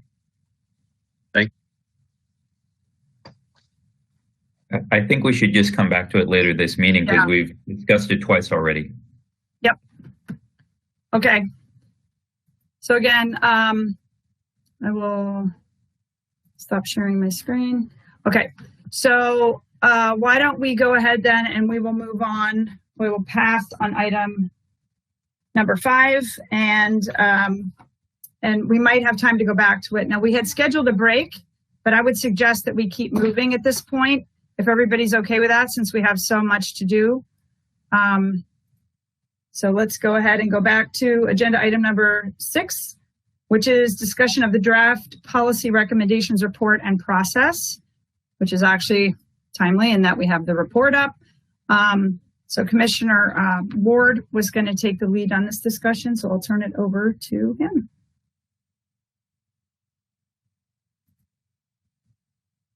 Commissioner Ward? Yes, I need to share my screen if possible. Let's see, how do I do that? CalRecycle will ask you, and then you just say yes. It'll pop up on your screen. There we go. I'll do that. All right, and hopefully now you can see that. Yep. Yes. Okay. Good. So this is the table of contents that you see in the report that's drafted, and I've got some colors here to try to help focus our discussion. The green are the text that either has been drafted or is yet to be drafted by one of the 2-person committees, either Chair Sanborn and myself or Schneider and myself. As we were looking at these different proposals, it became fairly clear to both Chair Sanborn and myself that really the first actions we need to be taken is to stop the fires, literally and figuratively, to really inspired by the precautionary principle proposal and the problem products proposal. But it also seemed that it was appropriate that we would fold in there the EPR for hazardous waste proposal, as well as the proposal related to small propane cylinders. So all of these have the common theme of trying to stop the ongoing hazards that are being introduced into the discard stream. And that seems like those are all legislative priorities, and so really is kind of the first message that we want to offer to CalRecycle and the legislature. So let's put that up front, is the main thrust of this. Looking further on down. Feedback on that? I'm sorry, can we ask real quickly of the commissioners? This is the first time they've seen it. I just want to make sure everybody's okay with this framing because, we were tasked with the, addressing curbside recycling markets, but really one of the most urgent things we've heard, I think Vice Chair Valle said it, they had 2 fires in a week. We literally have our house on fire and it's creating insurance costs to go up. It's a hazard to our workers. And this seemed to be the priority, but I just want to make sure everybody's okay with that and putting it at the front of the report with the precautionary principle. And does that work for everybody? Or does anyone want to talk? It looks like Commissioner... let's see, got a couple of comments here. Commissioner Dell and then Commissioner Sky. I strongly support this. I think I just read the statistic that 68% of MRFs had a fire in the last year in waste dive. I think this is an absolutely priority issue. I think this is great that it's up front. The 2 proposals around precautionary principle and problem products, I hope they get crunchy so that they really, become actionable and meaningful. And also part of this actually goes into the processing facilities as well, because we're tracking fires at material processing facilities. So I don't think we should stop it just at MRFs, but it should also look at fires at metal processing, plastic as well, because there's been 2 huge fires in Vancouver just this summer. So I strongly support that. This is a great way to start out the report. Thank you. And Commissioner Sky. I just want to echo that very briefly. If your collection trucks are catching fire, if you have to shut down your processing lines, or if you can't sell bales or the bales have much lower value because of contaminants in the products that are being placed in the recycling bin, that's very relevant to the work of this commission. So I think putting it right up front is appropriate. Commissioner Lapis. Yeah, I agree. I like the framing and I like the narrative. The only thought that comes to my mind is, the state has literally been on fire in a different sense, so right? True. And that's actually a big part of what CalRecycle does is wildfire cleanup, and where we obviously don't work on that issue. So I could imagine being a little bit confusing. But I think if worded carefully, it still makes sense. Incidentally, one of the fires that was started was due to a collection truck catching fire, because almost certainly have batteries in the collection truck. So I believe that was in Ventura, right? They actually, truck started on fire and it dumped the load in a field or in a parking lot that was near dry grass, and that's what started the whole fire. So this literally is starting our forest on fire.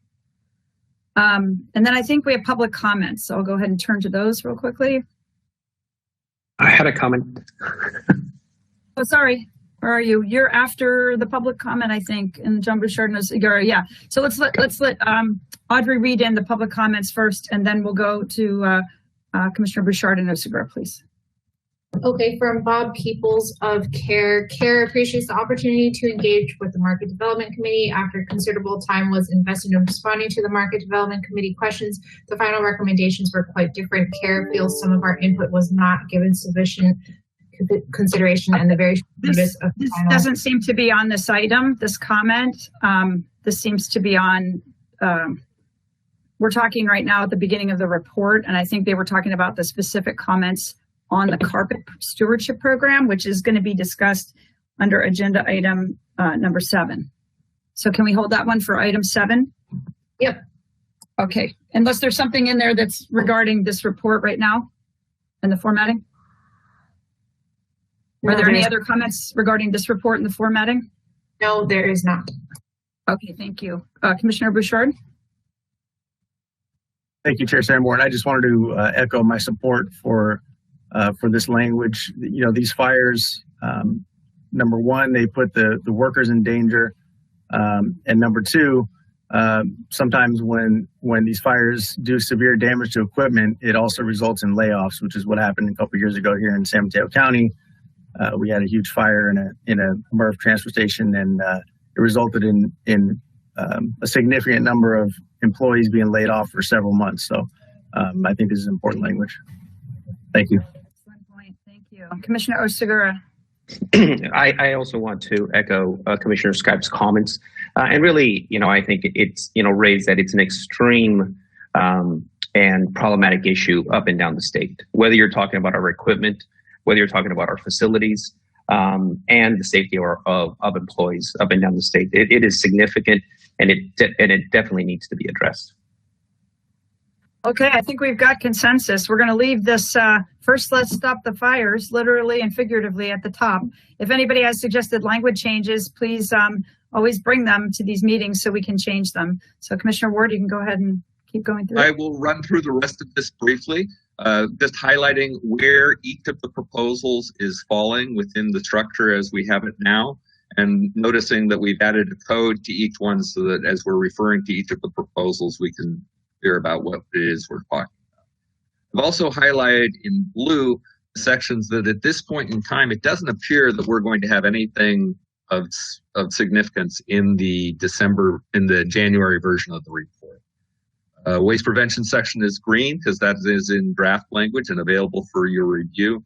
The food recovery proposal is already in there because that's had first and second readings, and then you've got the carbon farming proposal, and again, there are going to be sections of the waste prevention section that are likely still in development come January. Looking at the recycling recommendations, you can see where the recycling design proposals are falling in. And again, it looks like there's going to be a couple sections where we may not have content from either the recycling committee or the organics committee at this time.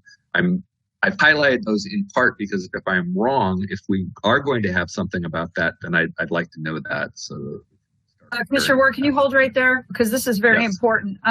So we've got a couple of things that we were tasked to do that we are not addressing in this first report at the pace we are going. So I just want to make this really clear. So on the labeling, right now we don't have official written proposals on the labeling.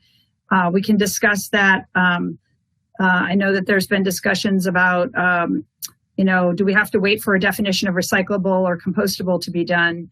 I'm personally not of the mindset that we need to, because to me, products will come on the recycling list and off the recycling list and compostable list and off, and the label itself wouldn't change. It's just a label. So, but that is open for discussion today. I just want to make sure we're all clear on that, because then the definitions right now, we don't have a formal proposal on these definitions, either one of them. They're very complicated. They're going to have a huge impact on industry. Everybody knows that. And so we have to make sure we get it right. At this pace, I see us not doing that until July. Is there anybody that disagrees with that? Because I just think we should be clear. There are a lot of industries really worried that we're going to come up very quickly in the last 2 weeks with some definitions. And I think we ought to, really discuss whether we're going to get those done or not by the January report. Thoughts, Commissioner Davis? Yeah, actually, when Ted was going over what's in the report, Ted, I'm going to resend another comment that was adopted on the food recovery, because the food recovery language was not updated. So the same 1118 email. So I'll resend that to you. Thank you. I did see that, but because it was an individual comment on something that we had discussed at the commission, that's why I didn't upload it. But I think the commission approved. I think the commission approved that language. I was using my screen to show the language, so the commission adopted that. Ah, okay. Now I'm understanding. I'll be happy to upload. Yeah. Glad we got that cleared up. Commissioner Sky? So to respond to a couple of things that were raised, in terms of the blue items, was the idea that these would still be in the report, but shown as placeholders, and the text for those sections would say that this is something that'll be coming in the July report? Okay, I see Ted nodding yes. Exactly. Because it's something we've been asked to do very specifically, and so we need to acknowledge that and that indicate that we plan on doing it, just not yet. And then regarding the labeling proposal, we had it in a presentation format. So, Chair, is it just an issue of formatting it into text that can be added? I can work with Commissioner Dell to do that for our next meeting, and so it'll be first reading and then second reading on the 18th if the Commission feels comfortable with the proposal. So, thumbs up on that? Unless anybody wants to speak to that? Okay. I think just putting it in writing would be a great way to start. Anybody else? Commissioner I think that there are... Sorry. I know. Commissioner Sky covered it. Thank you so much. Thank you. Commissioner Toyota? Yeah, I'd like to suggest that for the template for our policy proposals, maybe we add a section in there that you list directly which of the tasks that belongs to, and then maybe at the end, when we're done the final report, we can actually have a table that can link. Like if you want to look at specifically increase demand for recycled content, then here are the policies that do that, and we can track it that way, and then have an easy format for finding it in the final report. I did strive to do exactly that. If you look at this table of contents in the report, each of those are live links. You click on it and you go directly to that section. That's the way it's structured as we stand, and I'll continue to do that. Right. Okay. Thank you. And Commissioner Schneider? Ted, Commissioner Ward, you and I had a discussion on the waste prevention that led into food recovery, and we came across the issue that the ideas that I was putting forward haven't been read in 2 times into the waste or the food section. How is that going to be handled? And then the second part of that question, when we were talking about food reuse, was the labeling used for food, used by, best used by, etc., that I hope is going to get referred to the labeling committee, but has not been, to my knowledge, discussed at all. And we haven't had a chance to bring it back to anybody yet. I know the food. The date labels are in the report. Yeah, the date labels are in the report now. But the labeling committee, since it is a label, hasn't discussed it. I don't know if that's needed or necessary. The push on making these use-bys better, making them more understandable to the public, probably should be discussed by the labeling committee, because there's a lot of confusion around them. So it was discussed. I think the only reason it wasn't discussed by the labeling committee is that we took it up in the organics committee as a food waste prevention measure. And then we did discuss it at the full commission. So it's already in the report if you have any changes. I'm not necessarily saying I'm having any changes. I guess it was just a process issue. If we've moved past that process issue, so be it. I guess this is good for the committees to know is, no matter which committee it comes from, as long as it follows the process of being transparent and having been vetted, no matter where it comes from, we all get the chance to look at the language and edit it. So, and there are multiple product categories and policies that could be in multiple different committees. It's just ultimately we all bottleneck at the report. So if you have any changes to the language, definitely let us know. And I would recommend that everybody read this report very carefully, word for word, before the next meeting, because that will be the last chance we get to change the language, because the second one is a second reading and we can't change it and have it in the January report. So it's going to be very important to make the time for that. Commissioner Lapis, I think you were next. Yeah, I was just going to say on the labeling recommendation, we did hear the presentation, but I actually thought that there were some pretty big recommendations that we didn't really get to discuss. So I'm not sure it's an issue of just writing it up. I think it actually, I think we should write it up, but I think it'll warrant more conversation than we have time for between now and the beginning of January. Well, the other thing is to actually get a labeling committee meeting to happen, get it written, put it through the committee, and have them vote on it and noodle over the details, and then let us know if they're ready to take it up on the 16th. If not, then it'll have to wait. Yeah, so if I could respond to that, the thinking all along was that the labeling would follow after the definitions of what is compostable and what is recyclable, because until then it's a hypothetical discussion. And in the first discussion at the full commission where the overall labeling system came to, we quickly devolved into hypothetical discussions about, well, what is this recyclable or not? And the labeling aspect will follow quickly once we have those definitions. Until we have those definitions, we're talking about a framework in general, and we can write up some guidelines and it can fill the report. But we're really, having an argument around labeling the deck chairs on the Titanic until we can really say, is this recyclable or not, right? So I can work with Commissioner Sky to come up with a text.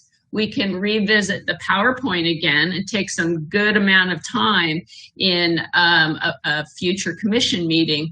But these two key questions of what is recyclable, what is compostable, how are we defining that, really need to be answered first, and that's what we've been waiting for. So we don't need to put the cart before the horse. We really need to address those questions, get some granularity, have some comfort as a commission about what we're talking about labeling, and then decide if we're going to put a green C or green leaf on a product or not. So I support Commissioner Sky's suggestion that we put into a text form, but if there's not time in the next two meetings to really take some quality time to talk through what the labeling system would look like, what it would mean for local communities, is it going to be a statewide approach, then we should put it off to January and not try to rush something through. Okay, I think Commissioner Schneider, you're next. I admit to having been distracted over the summer. I'm a little bit confused or concerned that whatever the topic each group has done, it comes to the full commission. We look at it once, we look at it twice. Suddenly it's locked in stone. Not suddenly. It's therefore now locked in stone. read everything in its entirety, you may see where one thing has tweaked something in another area that needs, maybe it's only minor tweaking. When will we be able to do that last bit of minor tweaking so that all of the pieces fit together correctly? Or is that something you, Chair Sanborn, and Commissioner Ward are doing as you draft the final text? Now, taking off my commissioner hat, if I'm somebody from the public, somebody from the industry saying, great, all of these pieces have been put together. I've tried to attend every commission meeting to understand what's going forward, but suddenly come January, it's locked in stone. I'm a little concerned about that process. I think that there's going to have to be at least one additional meeting looking at the entire report in its entirety and seeing if tweaking has to happen anywhere along the way. Commissioner Schneider, so the plan was that's why I mentioned it's very, very important that all the commissioners look at this draft report before the meeting on the 16th, because Commissioner Ward and I are trying to tie this all together and make sense of it. But we really need you all to look at every single word. All of us are putting our names on this report, and it will live with us forever. And these impacts are very large on the stakeholders. So that is the first thing. So that December 16th is the last time any edits can be made to that document for approval on the 18th before it gets sent out and made public.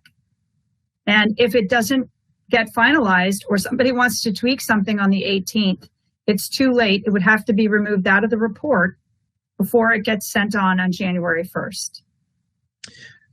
Would it be removed from the report, or would it be, I'm trying to think of the right word, moved to the July report? And if not moved, just said, here's draft. It's still in the report, but it's listed as a draft for the July report. So we're not losing the whole concept, but it's in a draft form. Yeah, we're not going to lose anything. In fact, we could agree either we want to, but I personally get nervous of sending a report over. This is final and this isn't. To me, it's either final or it isn't. And we send it because it's going to be very hard, but it's up to all of us to decide that. I see Kobe giving us a thumbs up. I think we have to decide what is ready and what isn't. If it's not ready, it simply is held for the report in July. And if we want to, we could send another report in March. If we get through another slug of really important decisions and we want to send them early, there's nothing that's preventing us from doing that. We just don't want to send them prematurely before they're ready. So, and Commissioner Donlevy, I think you have and then Commissioner Valle. I'm sorry, Commissioner Davis, you're next. Oh. Sorry. Yeah, well, a couple of procedural questions. On the report in Google Drive, do you want edits in the Google Drive, or do you want the report downloaded? Okay, no edits in Google Drive.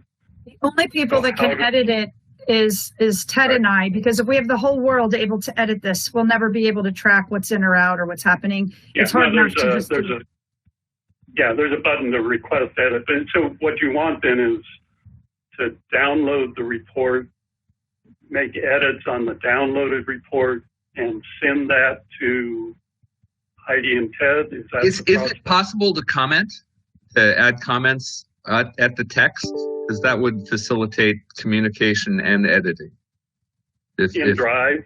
If the Google Drive would accept comments at those locations? I'm not a Google Drive expert. I will look into that, but I still think the easiest thing is for everybody to download it, do your track changes, and then email it to Ted or I, and he and I confab pretty much daily, multiple times a day, and we'll through December 18th to get this final and make sure everything's in there. Yeah, there is a button to individually request edit access in Drive. You might want to play around with that. And honestly, we don't have time. I don't have the staff time to do it. I'll be quite frank. Okay. But I will try to. Comment would be impossible to review. So I will try to be clear about this and send out an email expressing exactly what we would like in terms of contributions, so that we can facilitate a clear editing process. And once again, that'll be a one-way email. Don't reply to all. Yeah. And as far as the labeling proposal. You know, I as a member of the committee, I'd really like to have a chance to. I think the committee should review the text that comes forward. There was a PowerPoint, and I know it could be explained, elaborated in text, but I just feel that it should go. The committee needs to do its work as the other committees have done, and then bring things forward to the commission. That's my view of the world. And that is the process we've established. So I would prefer that the committee take it, write it up, have a meeting, do the process publicly with a lot, you know, with people watching, with input, and then give us their best written proposal to come back to the commission. Because that is the process we've set up, that if we don't write it up if we just go straight from a PowerPoint straight to a write-up that goes straight to the commission, we're basically bypassing the committee process and another bite at the apple for everybody to weigh in, and the stakeholders as well. Unless we want to change the process, that is the current process. Commissioner Dunleavy? Yes, thank you. I heard December 18th is the deadline to get a report done and submitted by January 1st. Why does it need to be January 1st? Why not the 21st or the 31st to give us a little more time? Because these are going to be our initial recommendations. And with everything that we're doing, yes, it's important. It could have meaningful impacts. But going into the next session, we still have COVID and other issues that are going to take much higher priorities than I think everything that we're suggesting. So getting the report to the legislature in January or February is going to be helpful. But just recognizing we have things that are way ahead of us on the priority list. So I don't think we need to have December 18th as the deadline. I think if we get it in January with our initial recommendations, we'll be fine. So that's my 2 cents. Commissioner Lapis, I'm going to ask you, because you were working, I believe, with at the time Assemblymember Eggman, now Senator Eggman, on the bill change, but I thought January 1st was in the bill. Is that correct? Yeah, I just double checked, and it actually says shall submit the preliminary recommendations on or before January 1st. We can go later, and we can meet the last 2 weeks of December. So that was just the last, we added the 18th to make sure we had more time. But if we want to add another one, that's certainly open for discussion on the holiday week. But let's just move on. I think everybody's getting a little exhausted, but just a thought. So we can move on to Commissioner Valle, Vice Chair Valle.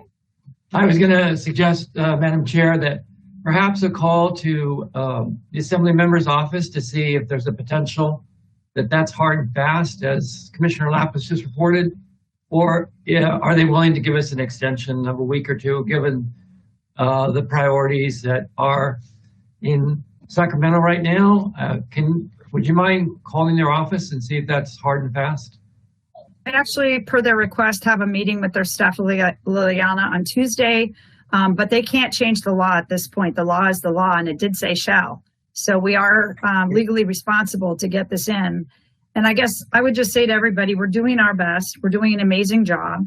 And let's just do our best to get this report as tight as we can. If we don't want to meet the last 2 weeks of the year, which is usually pretty tough for everybody, we can do that, or we can choose to add another meeting. But we need to decide at this meeting, and we have until the end of this meeting to make that decision, because we have to put out the 10-day notice. So why don't we go back? We're going to have to keep moving, or we're really going to get behind.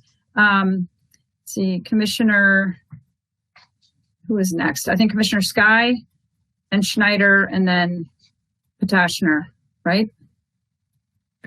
I believe so. I'll be very brief. We're on track today to talk about significant proposals and add them to the draft report, and then consider the draft report in totality on the 16th, and then have a final reading so that any edits to the report, once we see it as a complete document, we can finalize on the 18th. I think we should stick to that. I think even if we had an extra month, which legally we can't, but of course, what are they going to do? Put us in jail? We're volunteers. But even with an extra month, the two critical things, which is what is compostable, what is recyclable, I don't think we'll make enough of a progress on those to finalize them. So I think we should stick to what we all had agreed to, which is developing very good consensus proposals to submit to the legislature for things that we know they want to act on, and then have a really solid report in July that is complete and that gives a recommendation that'll move forward to the next session. That's my recommendation.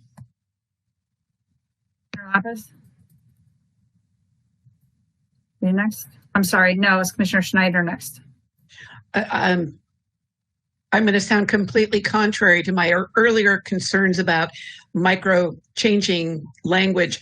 If we have all of this done in December, it's there in January to shop for legislators to carry legislation. So I agree with Commissioner Sky. We go forward. Chair Sanborn, I have been thinking about how the items that aren't ready go into the next version. As long as we're clear with that, we're moving forward. And the critical pieces of legislation we want to go forward in January are ready on January 1. So I'm happy with that. I also will tell you, given that my county is probably going back to sheltering at home, if you need extra meetings, I'm here for you. Great, thank you. Commissioner Potashner. I was just going to suggest, seeing as how this is, again, a preliminary report, that we just have stronger qualification language on the top of it. That even the proposals that we think are fully baked right now, things may change. We may have differing opinions in a month or two. Just something out there so the legislature knows that while we feel very good about these proposals right now, they're still draft. And these may change too over the next couple of months until the July report. You're proposing that basically we tell them the whole thing is draft? That's what the legislation is right now. This is the preliminary findings that are just preliminary. And I guess that's kind of what I've been saying is, you know, until it's submitted or leaves our hands, it's not really even final, because even if we've done 2 readings and it's in there as black, we could still remove it before we submit it. And then once we submit it, after January, these are not final, is I guess what I would say. They're not final until July. Okay, because again, are these final proposals are not due in January? Is that right, Nick? It's just our preliminary findings are due in January, or a preliminary report is due in January? How about this? Yeah, I think that there are two different ways to read that. And I think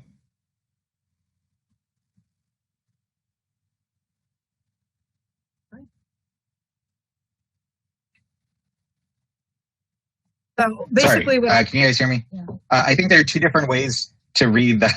I'm sorry, I'm just going to talk.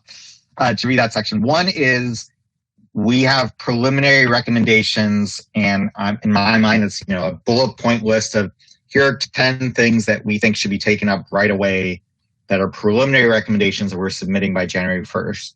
The other way to look at it is here's a preliminary draft of the report that we're finishing in July. I feel like you could read it either way.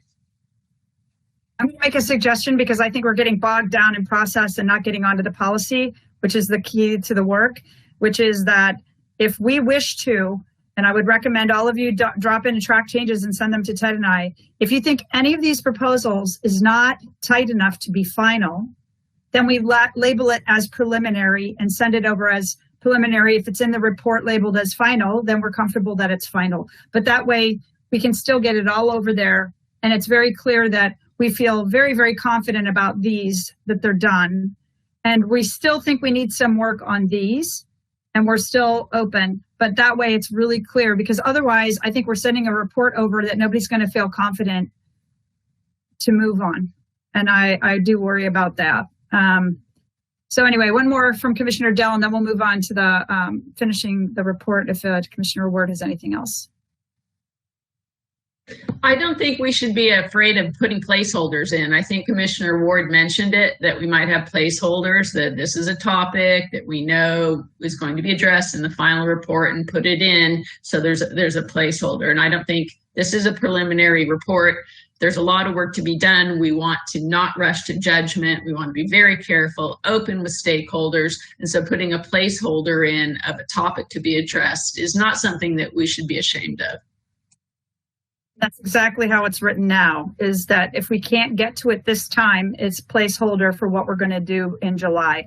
So I would suggest then that, Ted, you and I go through this and we actually put and let everybody review it for the next meeting, which ones we think are really tight and done and cooked as final, and the ones that we think, wow, maybe this one was a little bit hard, or maybe it needs more time and it's preliminary, and then everybody can decide if we got it right or not. And then that way, at least it's in there. Is that okay with everybody? I'm fine with that. And I just wanted to highlight to everybody, also at the next meeting, Heidi and I plan on presenting the first draft of the executive summary, which should be the most compelling bit of the whole document. So if you're reading and reviewing something, please spend extra time on that.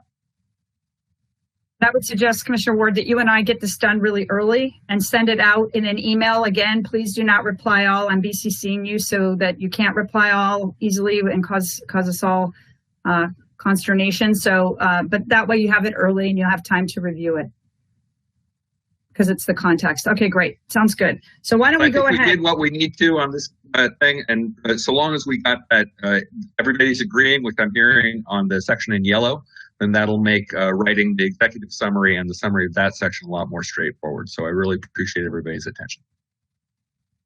Thank you so much. And I just want to thank Commissioner Ward. He's spent an enormous amount of time on this in the last 2 weeks, and he's been incredible. So thank you so much for your time.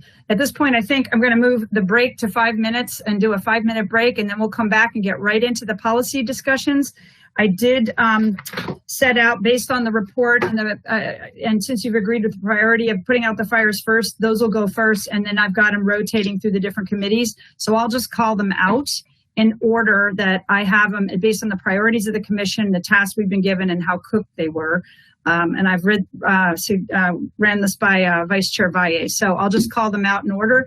I'm not going to have all the committee heads read anything. Everybody needed to have, really reviewed them yesterday, hopefully, and we'll just get right into the discussion in the comments.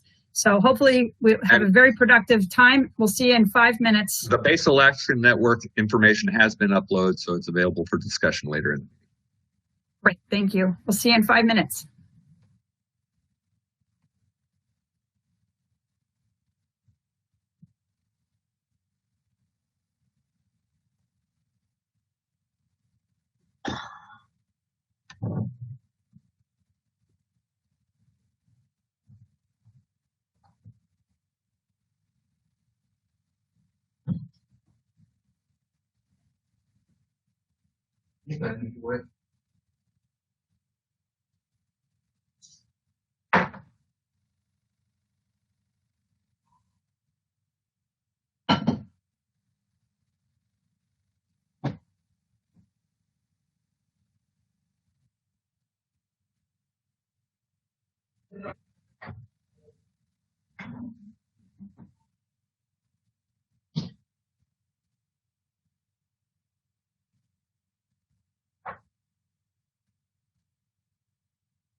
Okay, welcome back.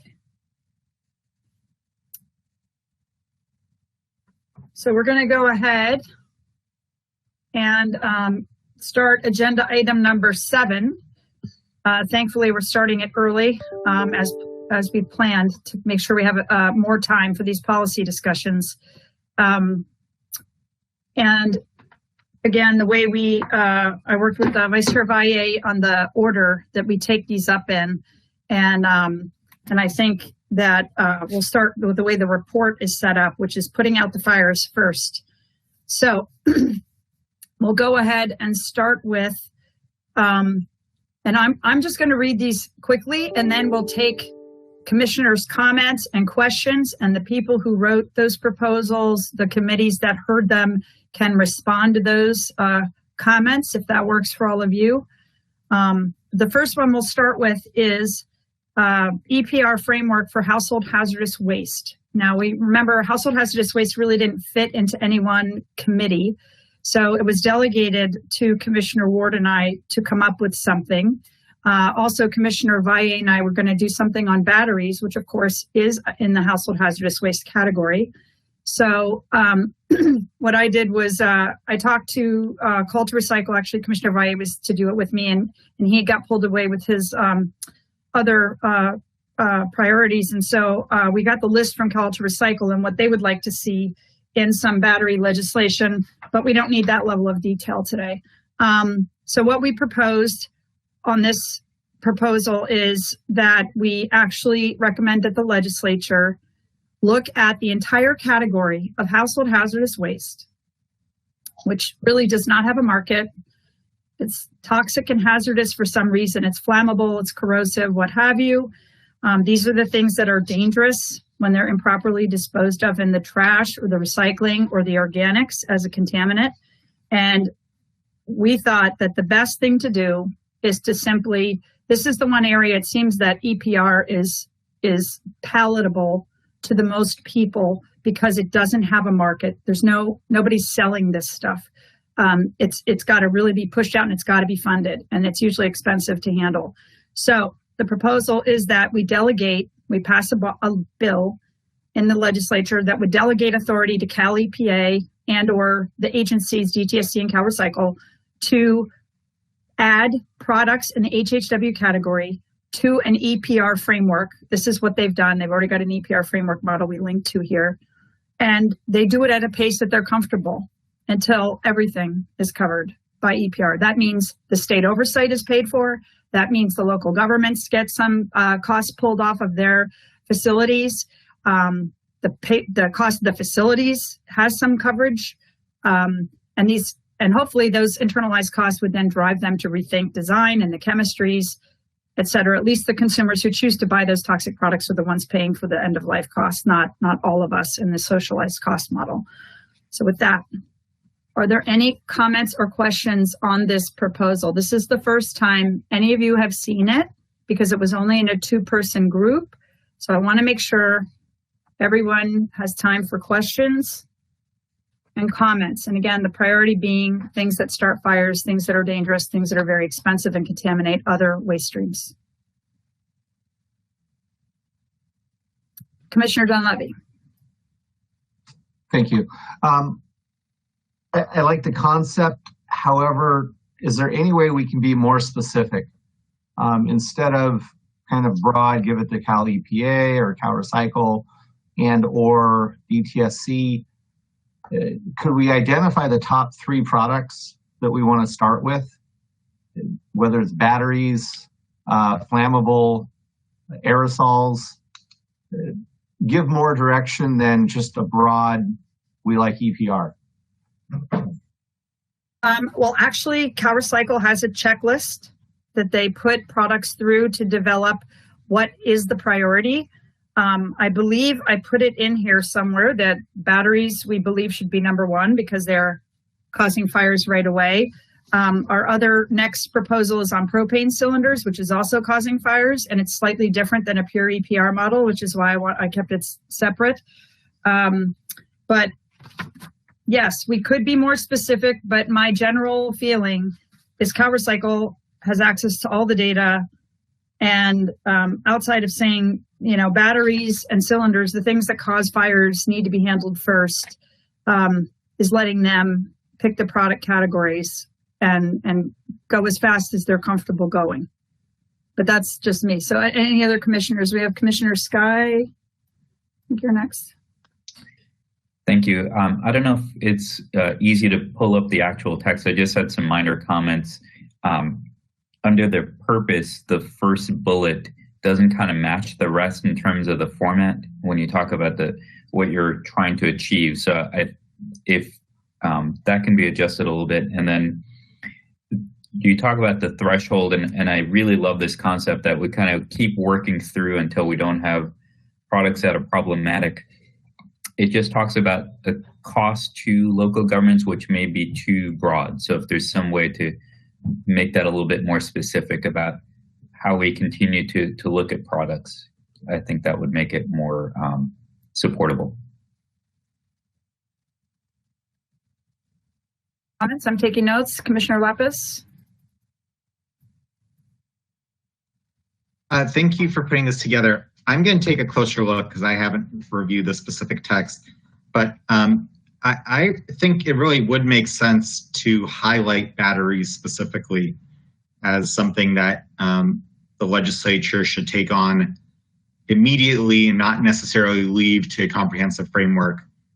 Even if the legislation as proposed were adopted, I just don't think we have the time to wait for Cal Recycle to do a process to identify batteries, to then do a process to develop regulations, to then do a process to roll them out. It's such an existential threat to the recycling sector that I do think we should highlight that specifically.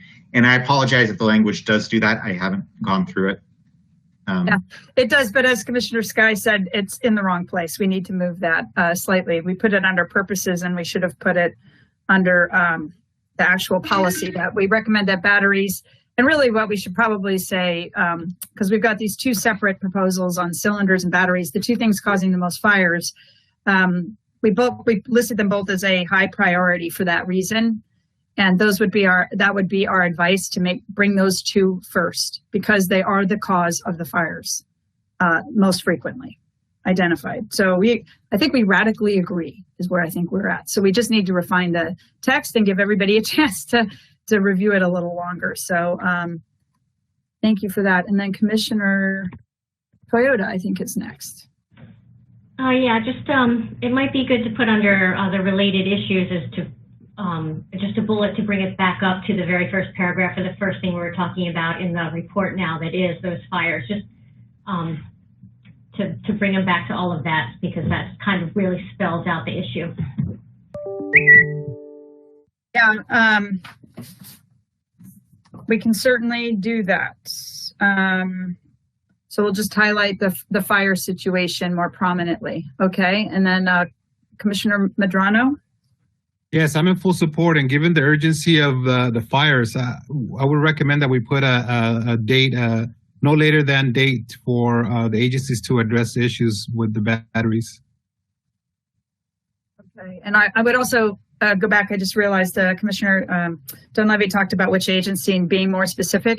I've just found that the legislature is going to figure this out, and the agency and Cal EPA will ultimately decide. It's not going to be our decision really anyway. And I've always said it's very confusing to have both ETSC and Cal Recycle touching HHW. It's always this thing going on. And that's another thing the legislature probably needs to deal with that's beyond the scope of our task. So if we punt the concept over, they'll figure it out, is generally how I was thinking about it. Commissioner Ward, I don't know if you want to say anything else to that. Okay. It's fine. Okay. Very good. So Commissioner Medrano, okay, so you're okay. And then Commissioner Schneider. Hi, I'm trying to read through what was written for the language emergency regulations, and it may be there, but I couldn't see it. My recommendation is what gets action and what gets attention is by calling it an emergency. And this is, so I would put up there that this is an emergency regulation with a very specific turnaround time. I mean, that's our recommendation. Turn it around quickly. Well, we could say very specifically, we need this passed in the 2021 session. I don't think that that's soon enough. If you look at how quickly California jumped to the various COVID requirements, I would put it in the same category. And other commissioners, okay, that's a great suggestion. Are there other commissioners that would support suggesting that dealing with the gas cylinders and the batteries, which are really causing the fires right now and causing insurance costs to go up and the danger to the system and the people in the system, would we ask that these be urgency measures? These have been discussed. I can tell you batteries has been discussed since I first worked on it in like 2014, 2015. This has not been a new conversation that they have. Is everybody, I'm seeing face nods and thumbs up. Osagura, Sky. Everybody okay with that? No, I'm not. You are not. Okay. And the reason I'm not is that urgency measures require a 2/3 vote, which means much bigger concessions to the industry. And so I'm not comfortable with that recommendation. I agree with the spirit, but just logistically.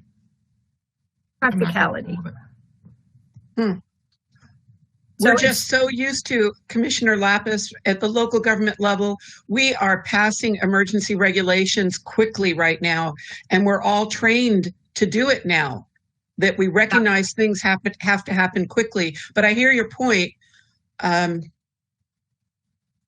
if we say in the report, these are clearly the highest priorities of the commission to get done and passed in 2021 as quickly as possible due to the impacts and costs on the system and the disruption that it's causing, I think that would really send a signal if we really are clear. Cylinders, household hazardous waste, batteries are the highest priority because they're dangerous and costly. And to jump in, I would say if we're trying to get 2/3 of the legislator, let's really hit cost. Cost to the companies, cost to the system, cost to the ratepayers. We put that in there, I think, in the text. I saw a head shake from Commissioner Dunleavy. Did you disagree with something there? I just want to make sure we capture everybody's opinions. Sorry, I can't hear you. Sorry about that. Yes, I did disagree because you said batteries, cylinders, and HHW. I think we need to be focused strictly on batteries and the cylinders, because if we broaden it to HHW, then small pesticides can slow down the process. We just need to be focused on batteries and cylinders, and I think it'll get the attention. And there's enough people rowing in the same direction these days that I think those items could get done in 2021. But as soon as we broaden it to all HHW, a small item is going to slow it down. Okay, so the proposal is for EPR framework, with the priorities being the first products for batteries and gas cylinders. Is that not okay, or did you have another proposal? Anybody else? Commissioner, it looks like Sky, did you want to say something? Just very briefly, I think that the policy stands on its own. The way the legislature will enact it, it's really up to them. And it'll probably be two separate bills, one on batteries and one as a framework bill, because they are really two different policies. Actually, just for clarity, the British Columbia and others, and the policy that CalRecycle drafted years ago on framework, is that they be given the authority to pick the products. If we don't give them the authority to pick the products and put them under EPR, we have to go for a bill for every single product. That's what's slowing us down. And on hazardous materials, these are the most expensive, the most dangerous, and really taking a lot of money out of local government's pockets away from other materials, organics, what have you. And so that was the concept, is not to try and run multiple bills, one for each HHW. It's actually to give the authority to Cal EPA to figure out which agency should have it and start putting these toxic, dangerous, expensive products under an EPR framework or an EPR system, one at a time, at the pace that they're comfortable, until they're all done. I agree 100%. I was just meaning, because of the conversation we had about batteries, particularly, that we may want to suggest that be a priority in a separate piece of legislation, but that's really up to the legislature to decide. That would be my suggestion, is we say batteries and gas cylinders, highest priority for the 2021 legislative session. And if that has to be done, so what they could do is pass the framework bill and say the first thing that Cal EPA tackle is the batteries and the gas cylinders. And then after that, they get to pick using their hierarchy and their checklist. And I see there's another comment from Commissioner Lapis. Are you again? And then Kalpikov? Okay. Yeah. I like the concept of the EPR framework for HHW more broadly, but the legislature can act much more quickly than a regulatory agency going through the full regulatory process. I'd be really nervous about, even saying that something is prioritized. If we know what we want the mandate to be, we can do that legislatively much faster than a full regulatory process. And I would just be nervous of the green chemistry effect, where that was the logic that went into the green chemistry program, that instead of doing chemical by chemical bans, we would take a comprehensive look. And that was passed, 15, 16 years ago now. And it's, I don't believe they've actually prohibited any chemicals, although I don't follow that program very closely. So I would definitely want to pull out things where we know the action and we have an urgent solution, to pull that out as individual legislation, not leave it to a comprehensive process. Okay. I would say, though, that one of the things we could do to make sure there's a backstop, that we definitely don't want the green chemistry effect, is putting a backstop that all these products have to be under an EPR system by 2030. Yeah, I mean, again, I hear you. You want to put batteries out.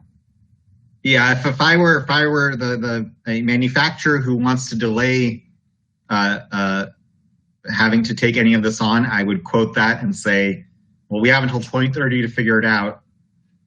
And, legislature, you should do something comprehensive and not, and then give us until 2030, which is not what you meant, but I think that's how it would be taken. Well, that's how the industry would take it, but the Cal EPA wouldn't take it that way, and they would be able to start slotting these products thoughtfully over the 10-year period. Let's see, Commissioner Kalpikoff. Yeah, just a comment. There was a bill, SB 1156, Archuleta, that got through the Assembly Appropriations Committee this year, and which was illegal disposal of batteries, which I don't. It prohibits basically putting them in trash receptacles, which is a start. It's not a complete solution to the problem of the EPR of the battery, but it's a step in the right direction for fires in trucks and facilities.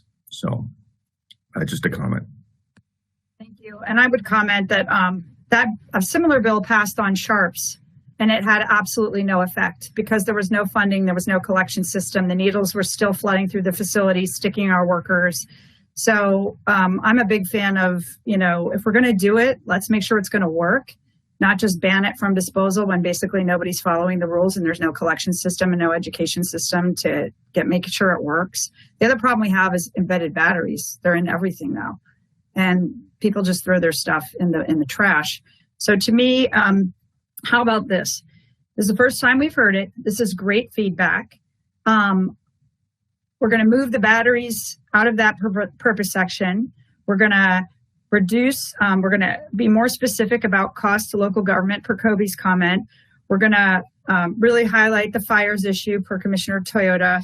And we're going to, for multiple comments, highlight that batteries and gas cylinders are first for the 2021 session and could be taken separately as separate legislation while they work on the framework, which might take a couple of years, but that we really want those two things dealt with in 2021.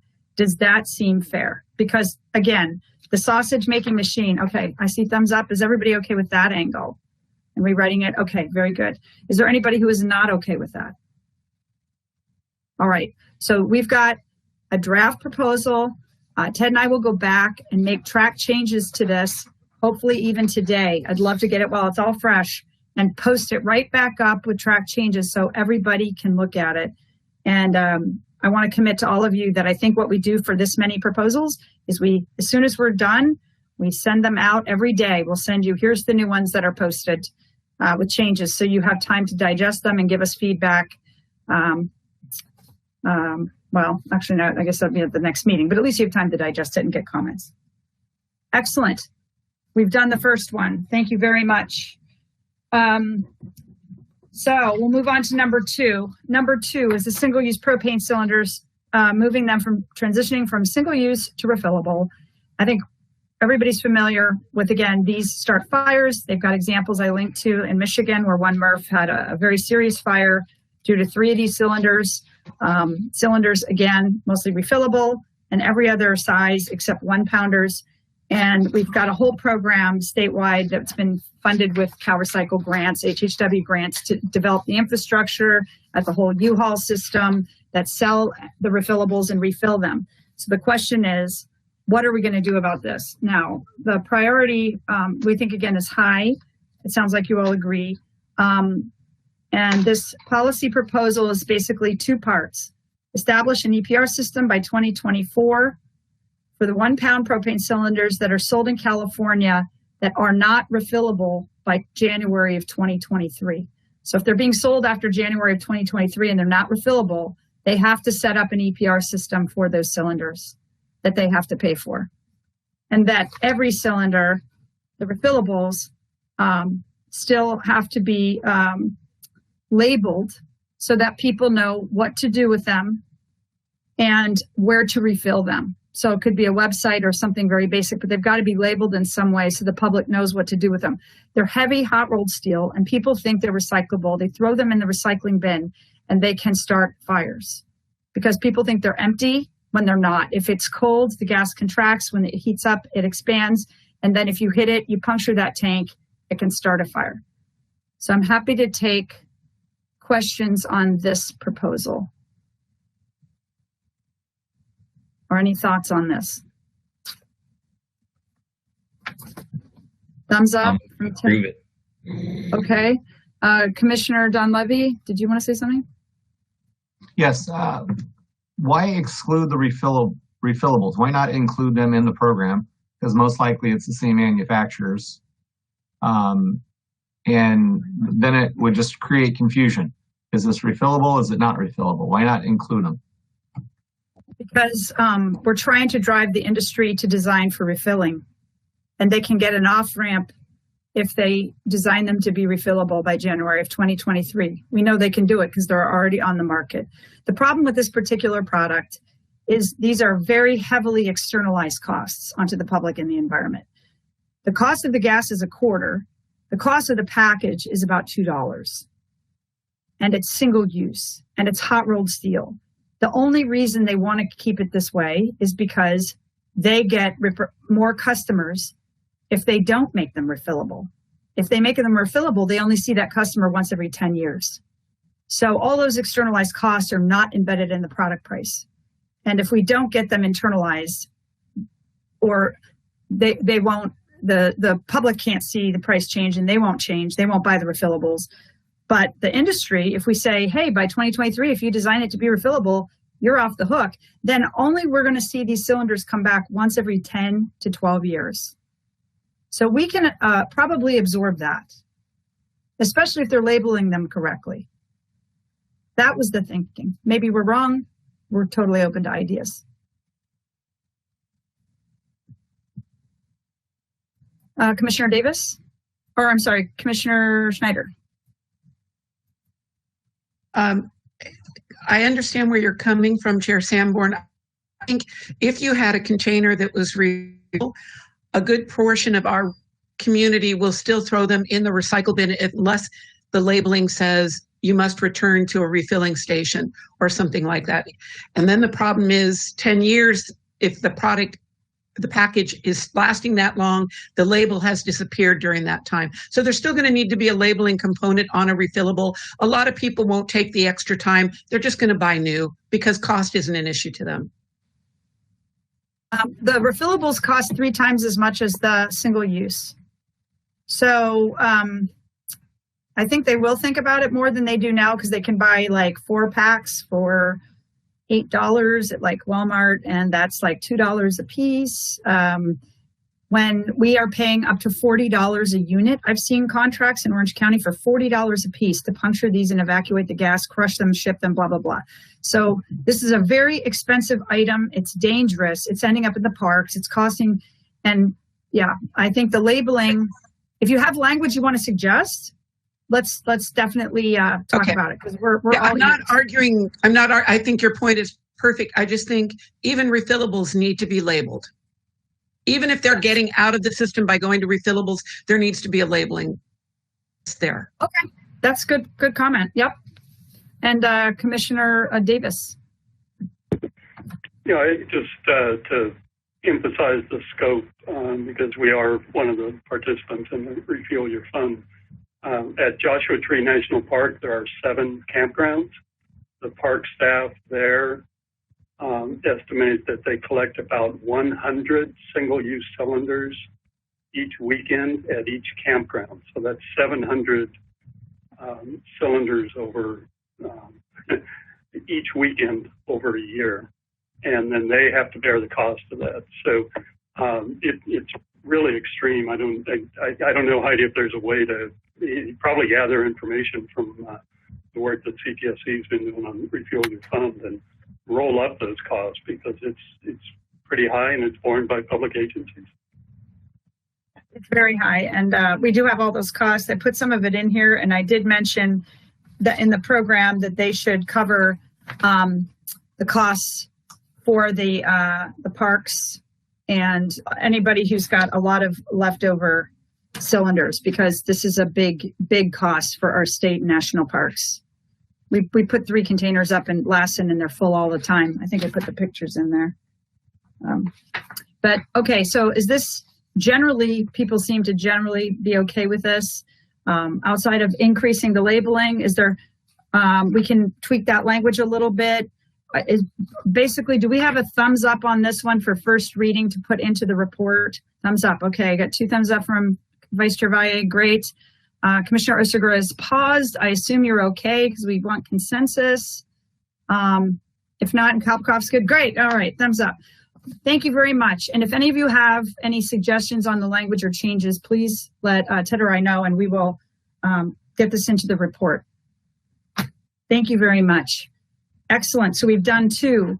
Let's go to the 3rd one. This is a reread of an existing proposal we've all heard and approved on the PFAS in food packaging. This comes from the Composting Organics Committee. Would somebody like to review very briefly that there's very minimal track changes to this? We've already heard it once, so this would be the first reading with these track changes. If we approve it today, it would go into the report as is in red, and then the second reading would be on the 16th. Does anyone have any comments on this proposal of the precautionary principle for PFAS in food packaging? I don't see any comments. I see a thumbs up. Is there anybody who has any issues with this as it's written? Chair Sam, I'm sorry, I'm looking for that document on the list. Which one is it? It is Cautionary principle approach. That was put in 123. It's Organics 01 on the list of pending recommendations. Okay.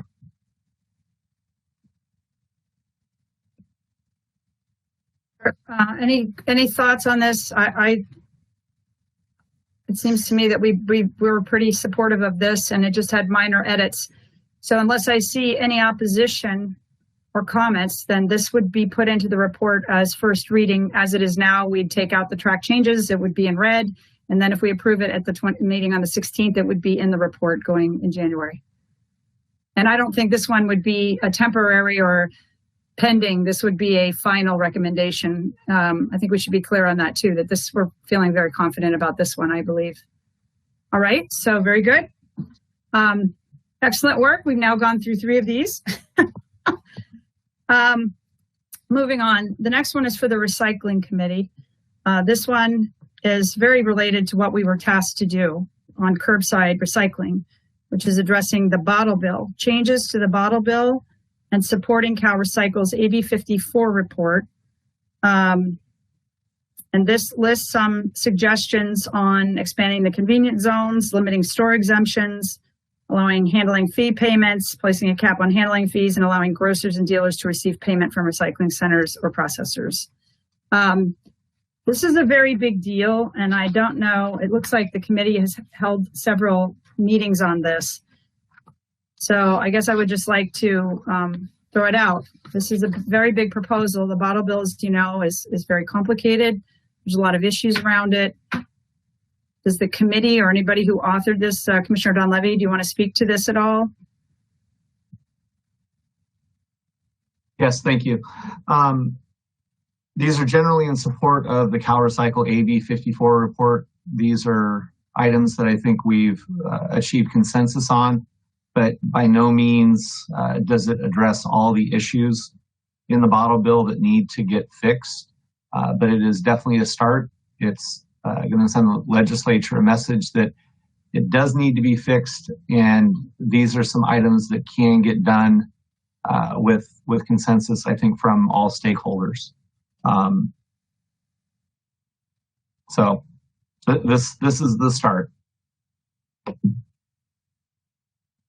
Okay, very good. And you had a consensus vote from the committee on this language? Yes. Excellent. And this is a legislative priority for 2021. This is a big deal. Are there anybody, Commissioners Kalpikoff, Potashner, the Hollers, any concerns on this? Does this make sense? I don't see any hands. Did somebody want to move that we go ahead and adopt this? Without any discussion? That makes me a little nervous. But I guess you've done so much vetting. Okay. Well, I guess I'll ask for a thumbs up then. Is everybody comfortable with this proposal as it's written? Thumbs up? Is there anybody who does not do a thumbs up? So we need to make sure everybody is heard. These are very important recommendations. It's a big deal. All right, I don't see any thumbs down. So, no, wait. Oh, sorry, Commissioner Schneider. I'm just trying to articulate. In the past, I think we talked about what does this mean when it gets down to the local government level, and what does each city and or county for unincorporated areas have to do. Chair Dunleavy, do you believe that that's handled sufficiently in this?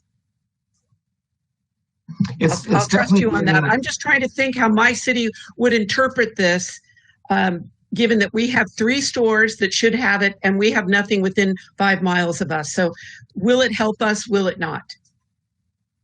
Yes, it will help you, because currently 35% of the stores in the state can file for an exemption. But if all 3 stores in your city file for an exemption, you're out of luck.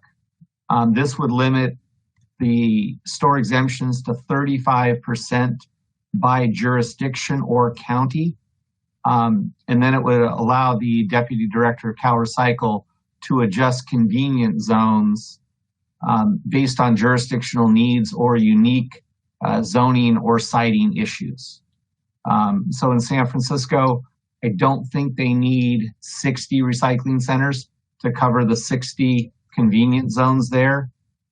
So I think it would give the ability for the Deputy Director to work with the City of San Francisco and the grocers to define how many convenience zone sites do they need in that area.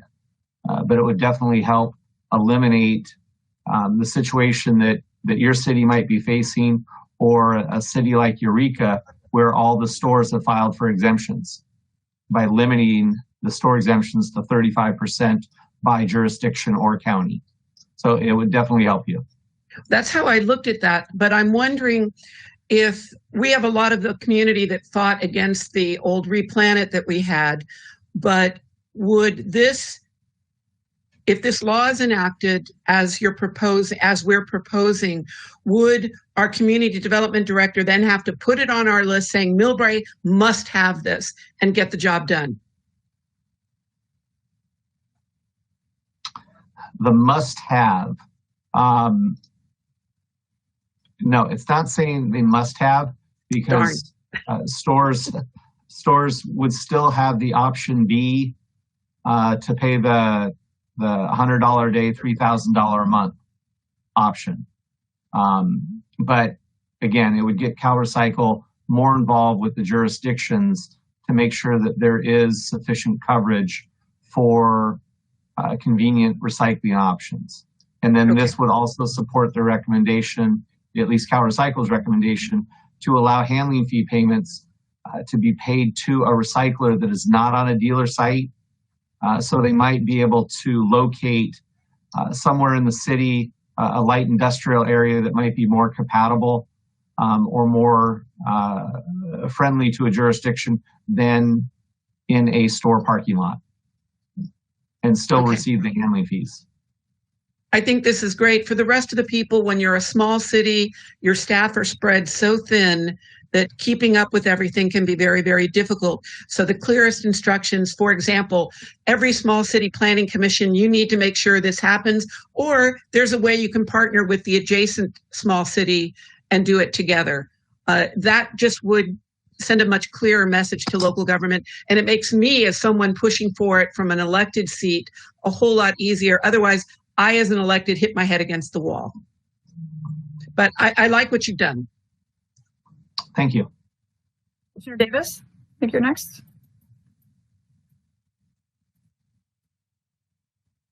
Commissioner Davis? Oh, there you go. No, I don't think so.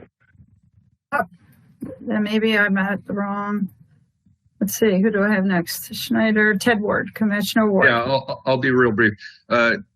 Commissioner Snyder, I honestly think how this hits the road is that if you're in a jurisdictions where the supermarkets have been allowed to get an exemption one way or another, and you don't have any recycling centers left, then this proposal will not hit those supermarkets very well. They will not be happy about it being informed that they actually have a responsibility for the beverage containers that they're selling. As up until this point, they've been allowed to skirt that or get around or have a way that they can avoid it. And this brings it to the fore that no, you can't avoid it to the point where you don't have any recycling centers left. That's not okay. That's not a functioning system. That's what it means. Okay, Commissioner Kalpikoff? Yeah, thanks, Jeff, for your hard work on this. It looks good. The one question that I do have is on the maximum of $10,000 per month in handling fees. Can you walk through the jurisdiction of up to 50,000 for up to 200,000 residents and 200,000 per month for up to $1 million?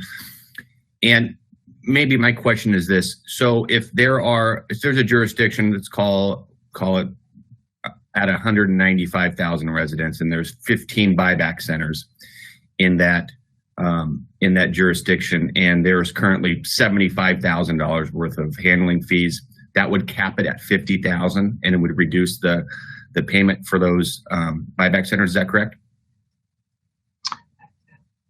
Yes. So if you're in a large county, there's an opportunity for some sites to have handling fees, but it does put a cap.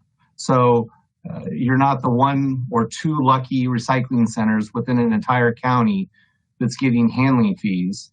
Because if you're in a county of, let's say, 1 million people, and there's 40 or 50 recycling centers, there's still very good convenience within that county, where I don't think the program needs to reward 2 or 3 or 5 recycling centers that have found those unique properties that can get handling fees that are not within a half mile of another recycling center.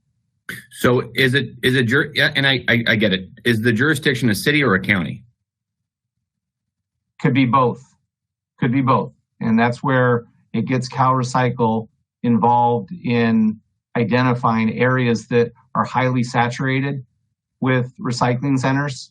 So they could look at it both ways based on convenience. So you could look at the city of Los Angeles or the county of Los Angeles, and have the deputy director of CalRecycle get involved in identifying the locations that should or could get the handling fees. But if there is a location that gets them, put a cap on it so they're not greatly rewarded.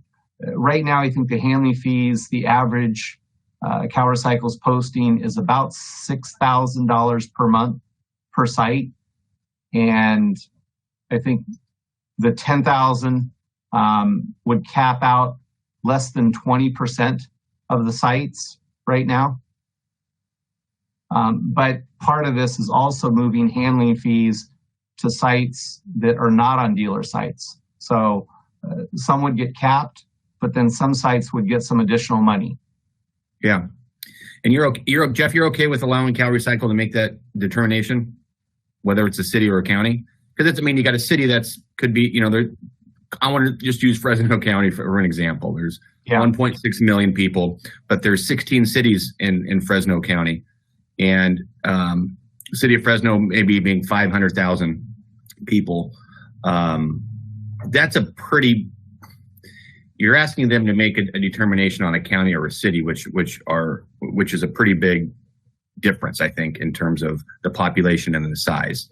And if you're okay with that, I'm okay with it because you're the expert on the handling fees. But it just seems like you're giving them a broad stroke to make a determination.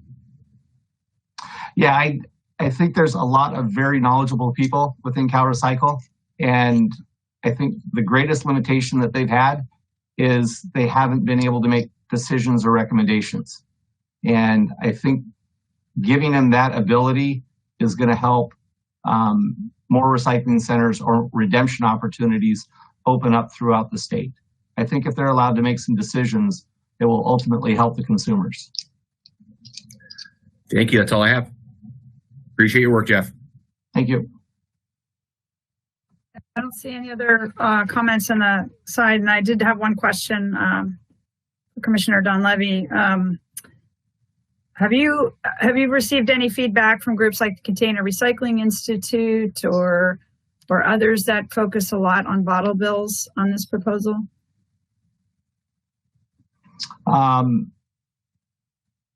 Not directly on this. I've had discussions with them, but it's been outside of commission work.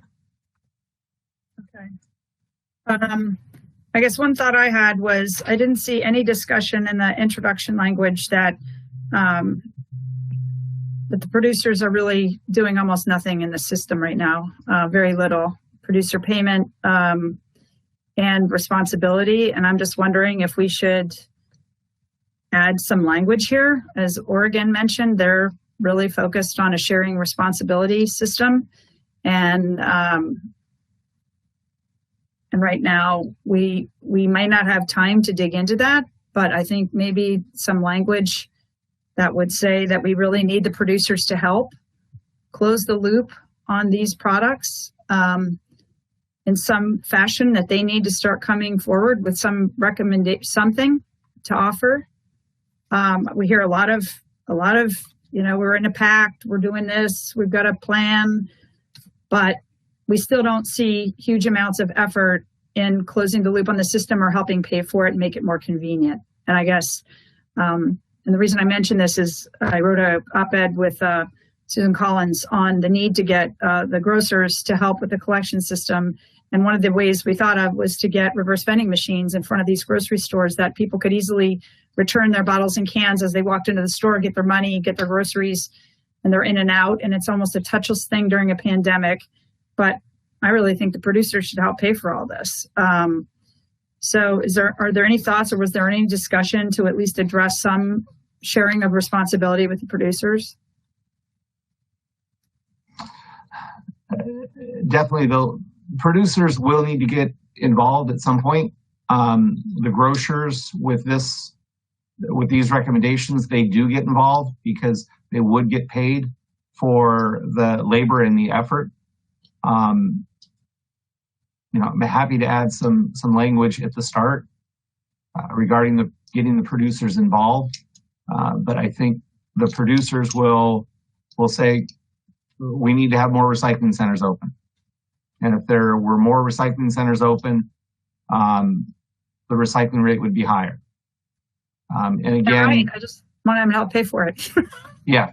And again, these are the items that we've come up with consensus with, but by no means are they all the items that need to be addressed within the bottle bill. It's very extensive. We could spend meeting after meeting going through all the issues. I mean, it would take quite a bit of time. So these are the first ones that we can move forward at this point. I think it's excellent. And you've done a lot of great work. Is there anybody that would not support adding a brief sentence or two at the top about the need to get the producers involved in this? And I see Commissioner Potashner, his hand is up. Yeah, it's not that I don't support it, but if we're going to introduce that concept on this very specific set of recommendations, I think it needs to be married with the point that the current system does act as a rebate to curbside customers, and that whatever changes we look at in the future, we got to be cognizant of our ratepayers as well. Would you be open, because I'm just thinking that we show intent language, that these are the initial recommendations, but that our intent is that we need to engage the producers in helping figure out a solution for adding convenience and getting the system to work better and get much higher rates, like at 90% plus, and which is totally possible. I think while also protecting curbside recycling ratepayers. Okay. Well, I'd be open to anybody coming up with some language for that, you know, if you wanted to work with Commissioner Donlevy on that.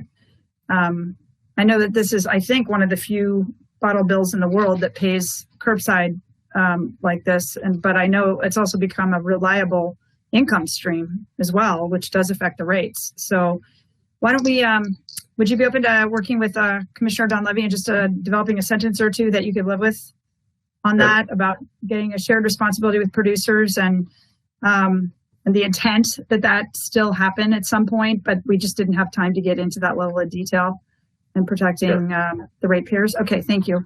And Commissioner Lapis? Yeah, I echo what Eric said, and I think the way that it was described, and I would not have any objection to it, but if the recommendation were to go from a state-run system to a producer-run system, I would have an objection to that. But the broader comments about manufacturers taking a greater role in increasing recycling, I think are great. And I'm sure with Eric's additions on protecting curbside ratepayers, I would be comfortable with that. Okay, then it sounds like we've got basically, unless I see anybody else with hands or whatever, we're agreeing to this with some minor language additions in the beginning on the need for a greater role of producers in the system at some point, that our intent is that happen at the legislature, still work on that, but that these are our recommendations for now and protecting the ratepayers and the curbside program. And that will be worked on with Commissioner Potashner and Donlevy. So everybody thumbs up with that addition? And then moving this on into, okay, very good. So Commissioner Ward, this basically is, we can enter this language into the report in red, and then we will have track changes version of this in front of us for the next meeting. That track change will have to go through the second reading, December 18th. Excellent work. Everybody is just doing great here. So I think we should go back to the Basel Convention language, if that is okay, Commissioner Ward, since that seemed to be low-hanging fruit and we'd already discussed it several times. Why don't we bring that language up and then everybody knows what we're voting on. Yes, that's M5 in the listing, market development M5. Can I make one clarification? Oh, sure. We've been referring to it as Basel Convention language, and I think in the conversations we had at the committee level, we wanted to sort of steer away from that framing because the state cannot get engaged in international trade agreements, but there are things we can do to make sure that exports are accountable, et cetera. So this is really a plastic waste export policy. It's not a Basel Convention policy. My mistake. No, I've been doing the same thing. It's what we've all been calling it, and but yeah. Point. Comment noted. All right, can we pull the language up? CalRecycle, Ted, do you have the language? Okay. And then you can show your screen. CalRecycle can ask you for it. I think you're muted. And the next one after this will be the consolidated permitting process, just so John is ready. Okay. Got it. Great. There we are. And you probably want a bigger screen on that. That would be great. Oops, hello. Sorry. Too much clicking. How do I get this bigger? I think it's at the top. How do we do full screen? Oh, here we go. I'll do 150%. There we go. Better? Yeah, much better. Thanks. Okay. Good. Okay. It's the same language we've already approved.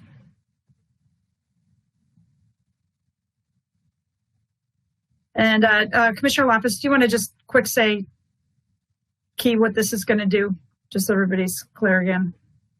Yeah, if I recall correctly, there are 4 recommendations here. The first is to count exports of mixed plastics that are in violation of the Basel Convention, to count those as disposed for purposes of jurisdiction accounting. And the second recommendation is on greater transparency under the RDRS system of tracking what goes where, so that it would be easier to hold folks accountable if they are violating laws of other countries. I think what we have listed here is 3 is what I said is the first one. I don't remember what we had as the first one, but the last one is that the legislature should pass a resolution encouraging the U.S. government to engage on the international level. I don't totally remember what we had for the first. It was only legal trade in plastic waste allowable. Yeah, sorry, thank you. So that was a slightly different framing, basically saying that it should be the law in California that you are not allowed to violate the laws of other jurisdictions in importing your waste.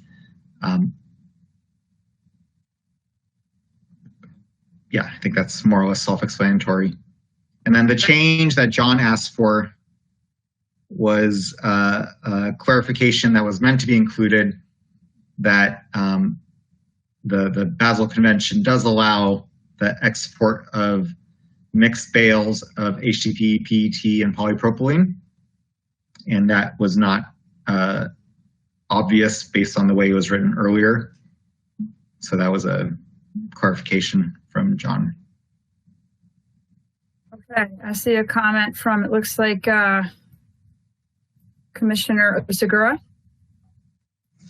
Just as a quick comment, I mean, with the change in administration at the federal level, I'm sure, you know, Basel will be looked at with a different light than it has in the past, including trade policy and trade negotiations. So should we put something that that's placed as a placeholder here? Because if the federal government does decide, and President-elect Biden decides to join Basel and it moves forward, and they engage in different trade policy that might look at some of these items, should we point to that somewhere here? Just a question for folks. I mean, to me, that's kind of a given, but if we want to be explicit about it, we can do that too. I think these.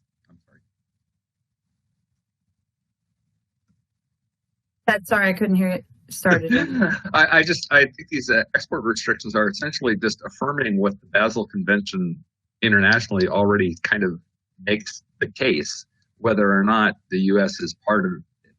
So, and because the U.S. will almost certainly take a little while if it engages on that level, and we have the issue now where there's confusion about exporting is equivalent to recycling, then it seems to me that swifter action is more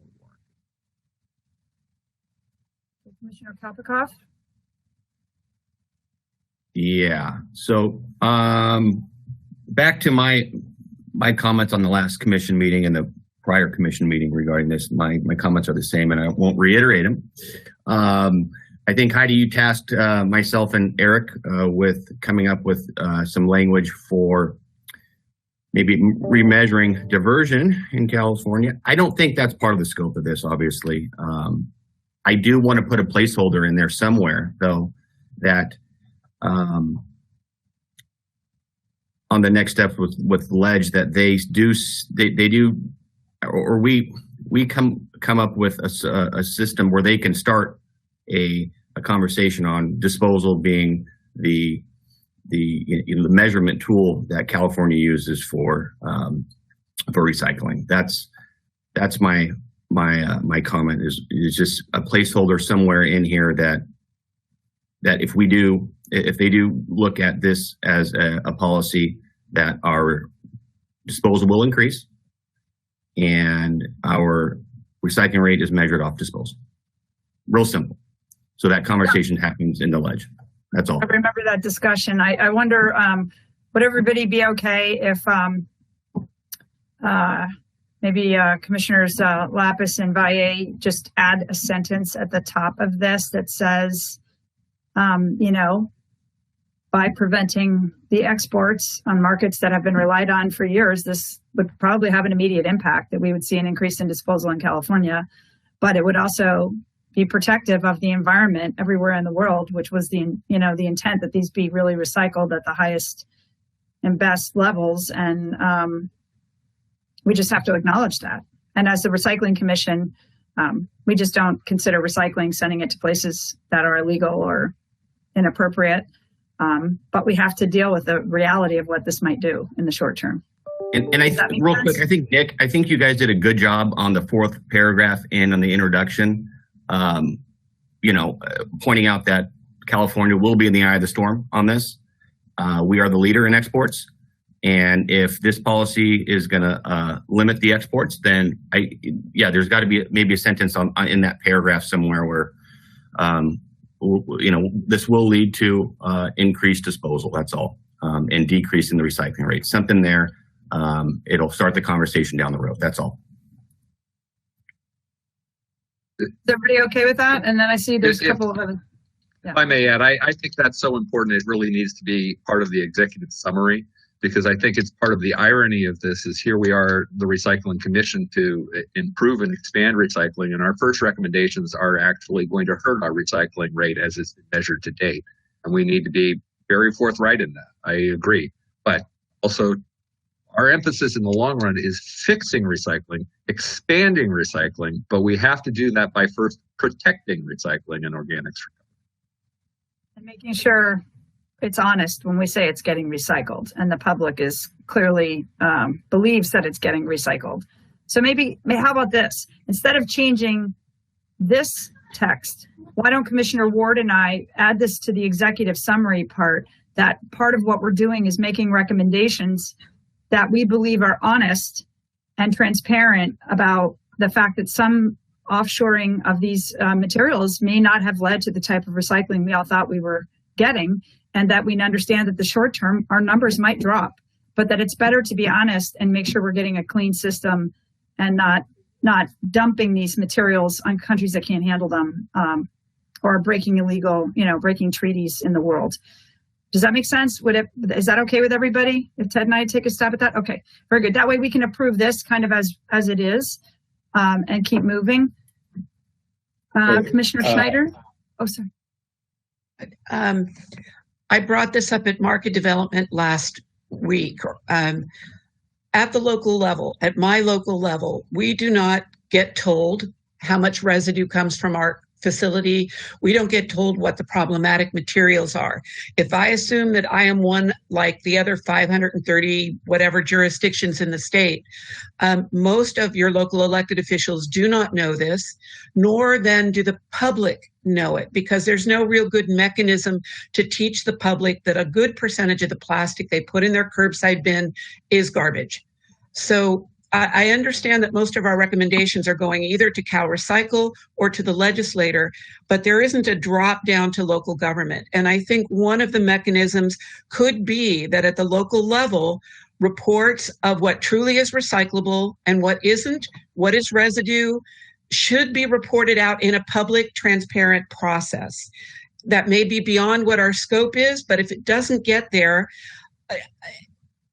my 24,000 residents are still going to be confused. That mechanism doesn't exist. And our garbage company tries, but it's still not getting there. The best way is, how are we going to bring this down in a transparent fashion to the local government level, to the residential level? I would say to that too, that it's partly what's in the contract between the city and the haulers as to what information you get and ask for. And that's why contract negotiations are so important, that if you're, Keep in mind, a number of us still have evergreen contracts.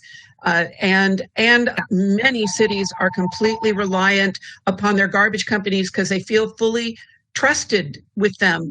But that doesn't get it down to the residential layer. And I looked at this and I like everything. I just would wish that it also said maybe CalRecycle does an annual report so the data's tied in together, that X materials really are not getting recycled. And that way that report is presented to every city council. It goes onto the city website and the residents can hear about it. There's a method for them to hear about it. Is there a suggestion for the language in this proposal? I'd have to look at it. Let me look at it and see if I can come up with something that might be helpful. I also think that much of this information is now being captured under the new RDRS system. And so I think they've got new tools that weren't in play 3 years ago, and there's a greater chance of tracking. But you'll be seeing my frustration. 5 years I have been asking staff to report this data because I think the public needs to hear it, and I have lost 5 years in a row.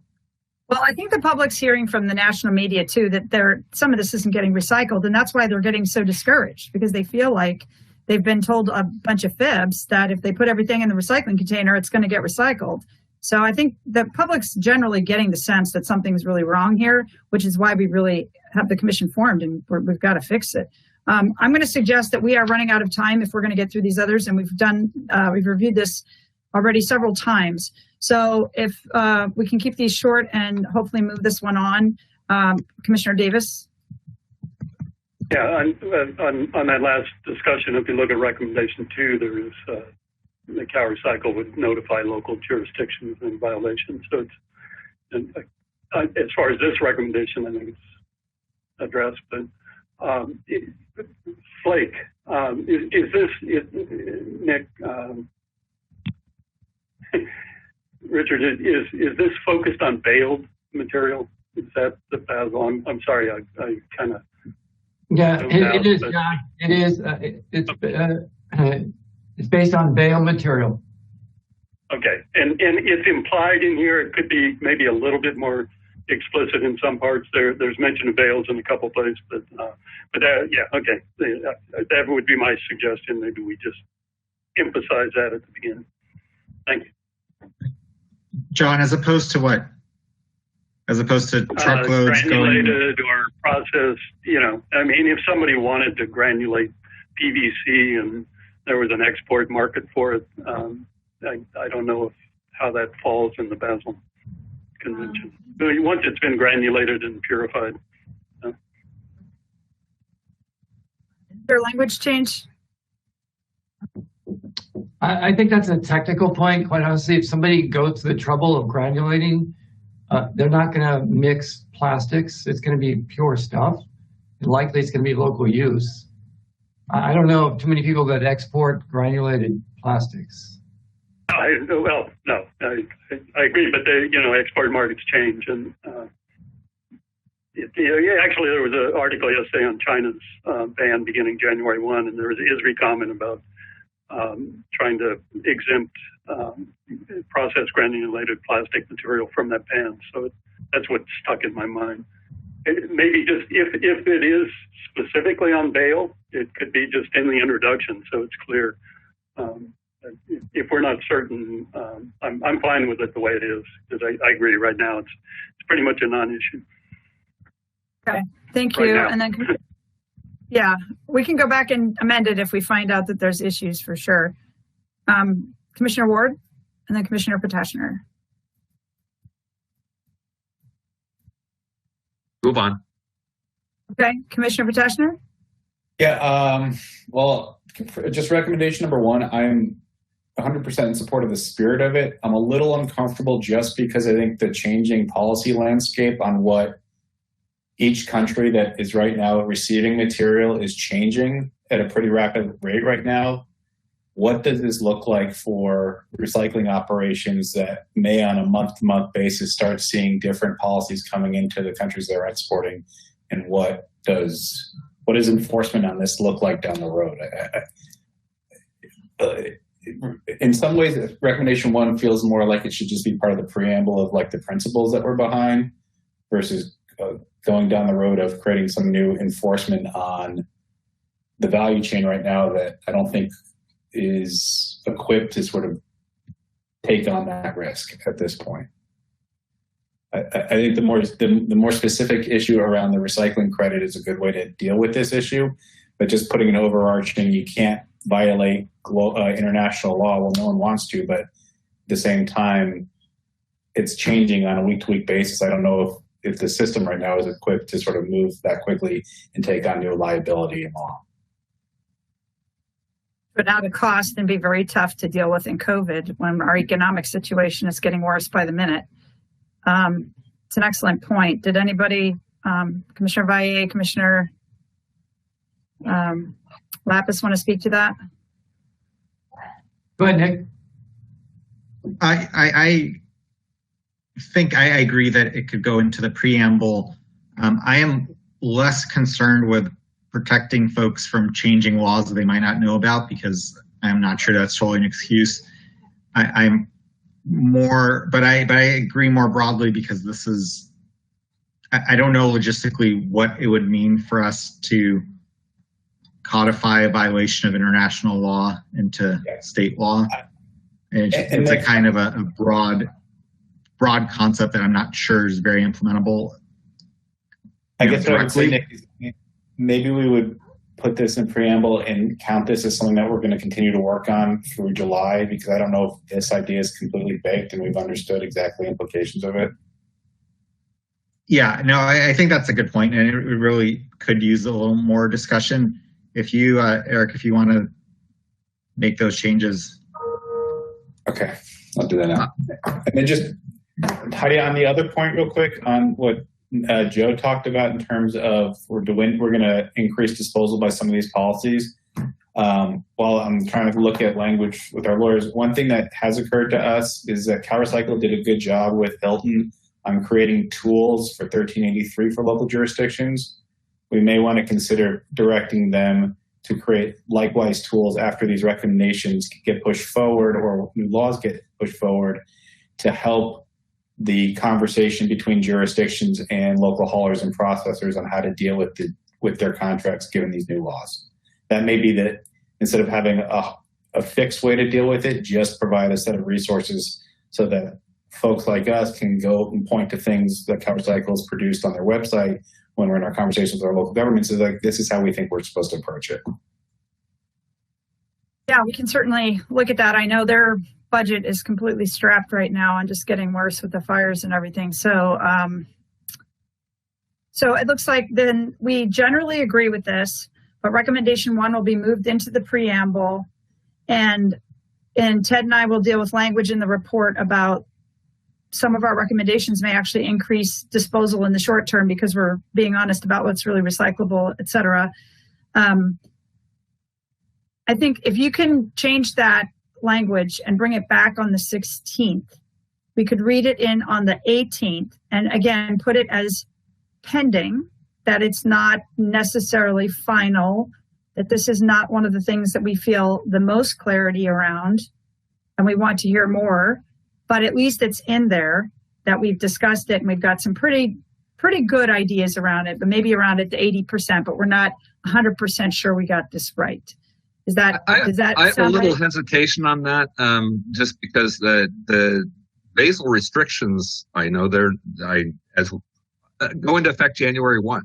To wait until July to respond to something that's actually impacting whether or not you're legally exporting materials, and when that's a problem in January, makes very little sense to me. This is a priority, and it really needs to be addressed. Good point. Yeah. Then should we just make recommendation number 1 specific to the Basel issue? Yeah. We could do that. Does that work for Commissioners Valle and Lapis? Yeah, thumbs up. Okay.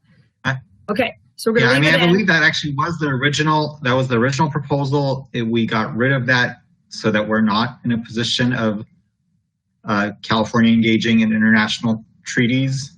And so that would apply to any violation of law. That's why it's written more broadly. But I understand that it's really broad. So we could try going back to the original language.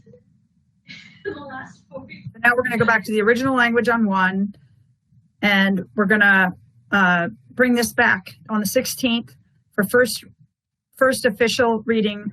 Well, unless you want to approve it pretty much as is now, and then it'll be track changes that we approve. And so we're only approving this track changes the second time, and then on the 18th for the final for those track changes. Is everybody okay with that? So we can approve this as it is. Yes. With the changes we're asking for to come back as tracked for the 16th, and those track changes we will approve on the 16th.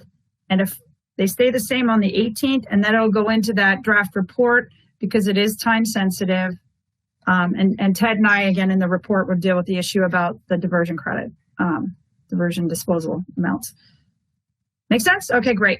Thank you so much. You guys are doing such great work. This is fantastic. Okay, we're going to have to move quickly. We've only got 40 minutes left, and we're not going to get through all these, I'm pretty sure. So we're going to try and move as quickly as possible. Please keep your comments really focused on the stuff that we need to change. And if we need to take stuff offline and edit them in between the meetings, let's agree to that so we can keep going through it as fast as we can.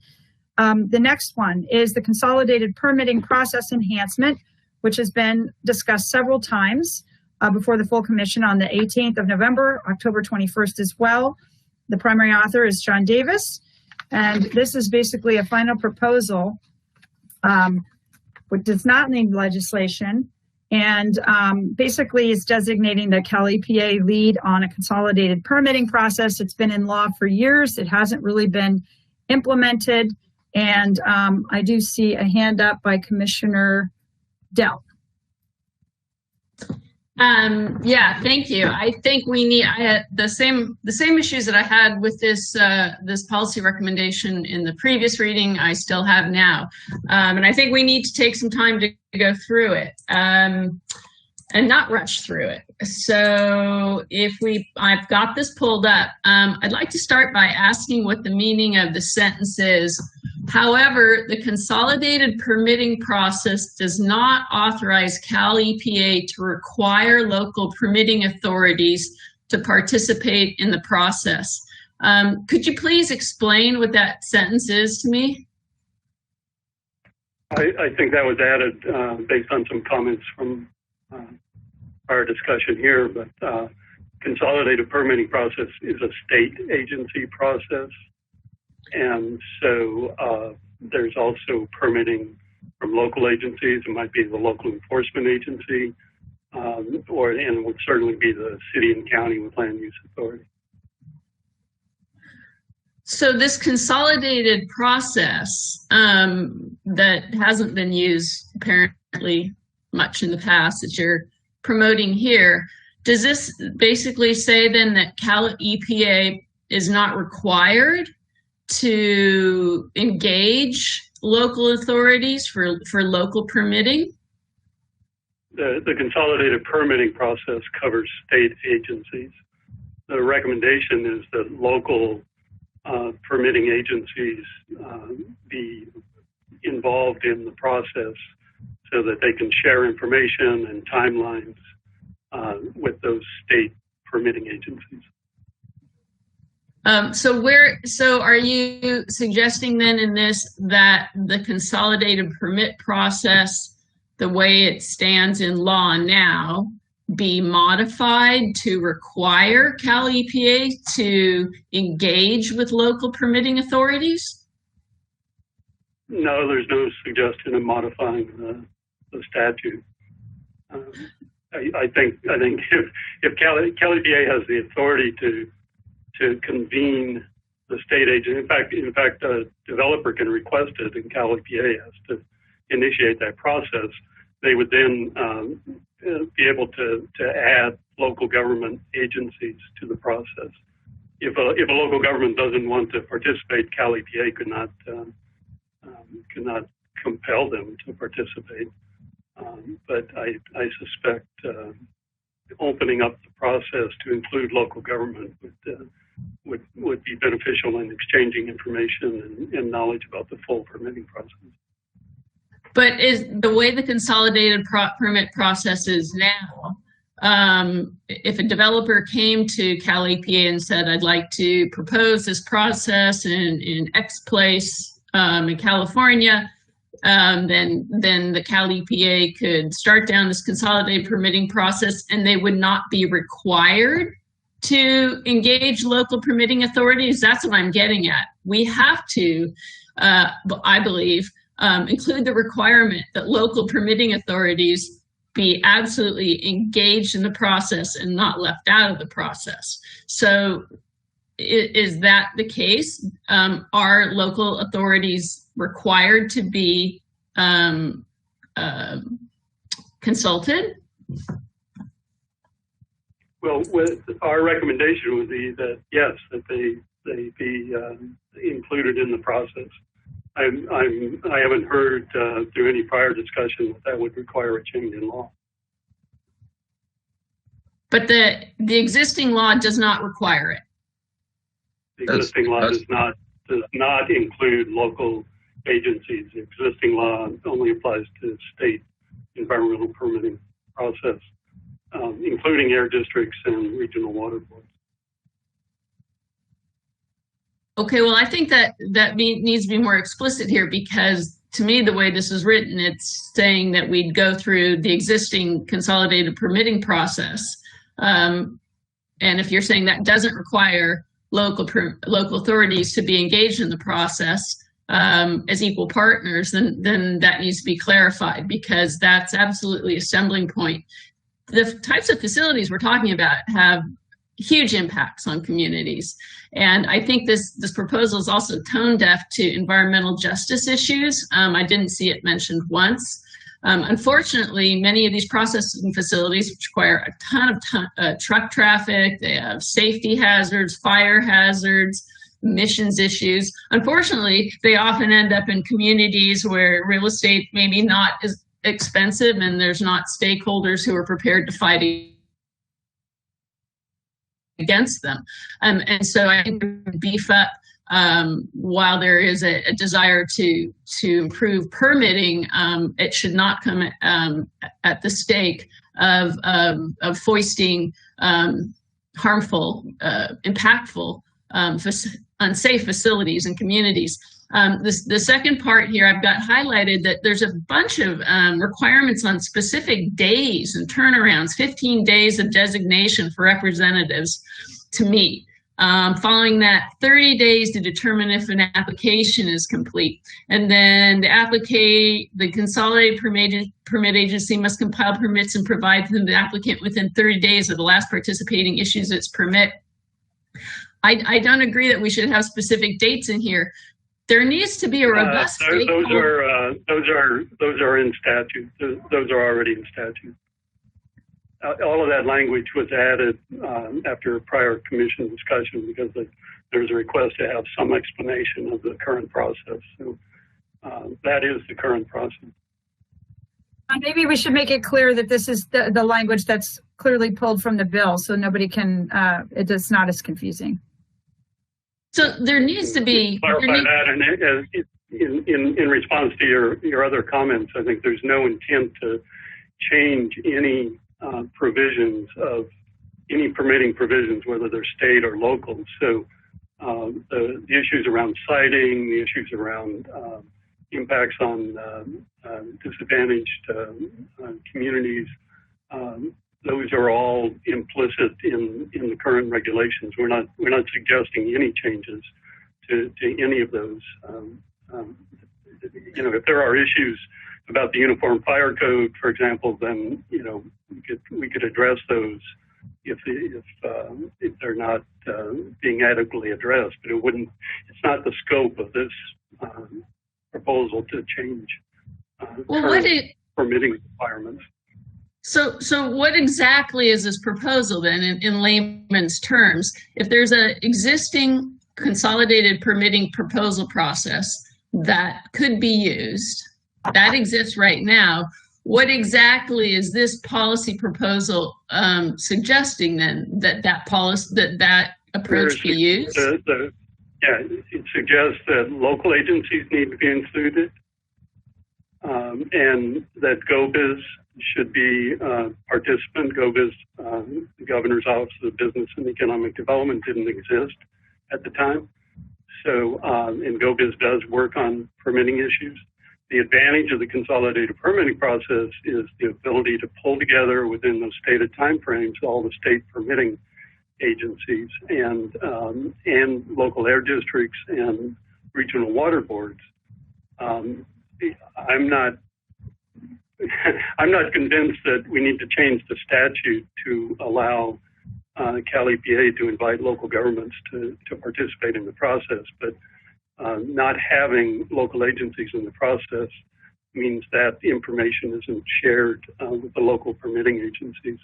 We discussed this process around very specific projects at what was called the BIN Summit. There were over 100 people constantly through the discussion, and there was discussion, particularly around organics projects, about the difficulty of bringing projects, those projects to local government agencies where they've never dealt with a project like that before. They've never dealt with a compost facility before.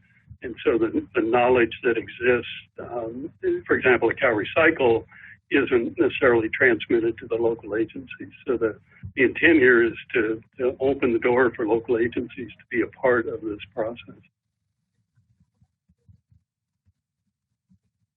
There's 5 specific recommendations, including setting a significant threshold for projects, and starting with a couple of pilot projects to try to work through the process, and then having some designated contact leads at Cal EPA, at GoBiz, and at Cal Recycle, so that a project applicant would know where to go to initiate the project.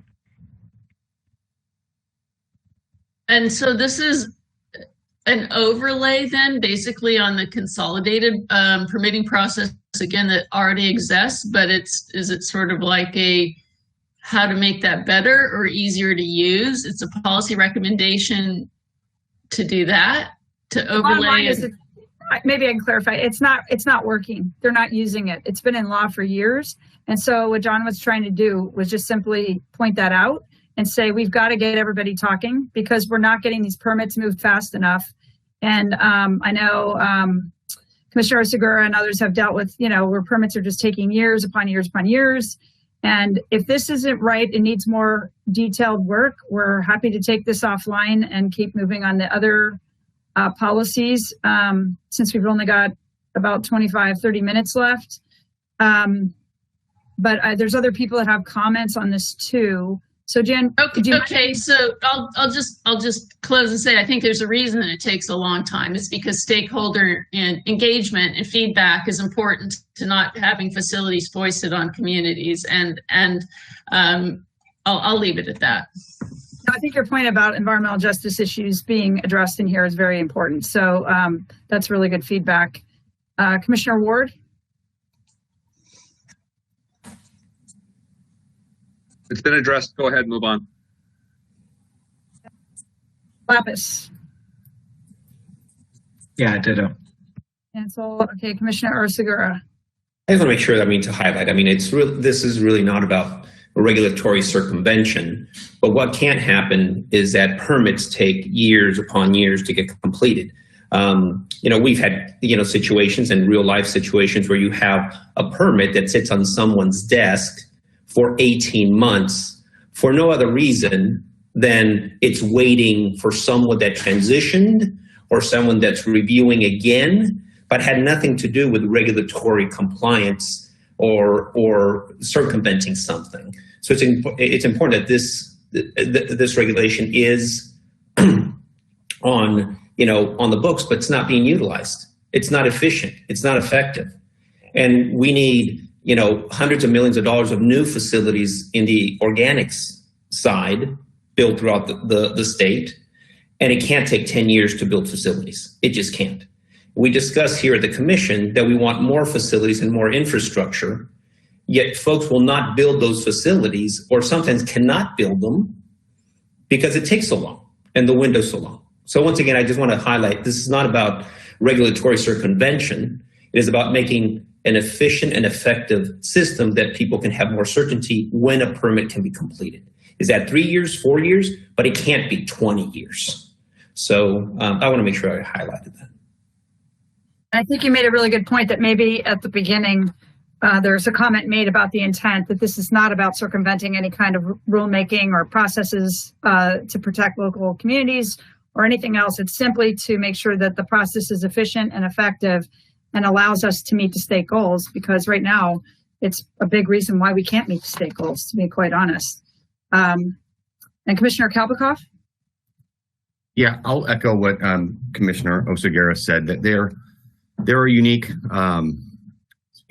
areas of organics recycling that may be new to a jurisdiction or an area, and the technology, the covered systems, there's not a lot of history in these, and they're new, and they reduce 95% of VOCs, and they're great for the environment. But as new projects unfold, there may be some project that's the same in another area of the state, and sharing that information is important. Some of the timing, we had 18 months for an air permit because it was new to the air district. It was the first one.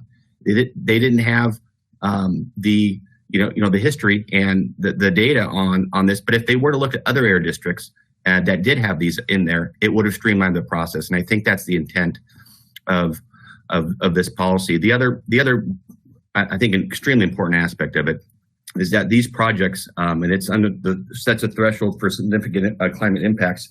These projects have to be recognized as reducing, greenhouse gas emissions. That's what they're for, and so it's not maybe an environmental justice, but it's more of a regulatory issue with the air and the water districts, that these do, these new projects actually reduce the greenhouse gases, and they're good for the environment. I think that's an important setting the threshold on the number one point there. And I think these guys did a great job with this policy, and I appreciate it.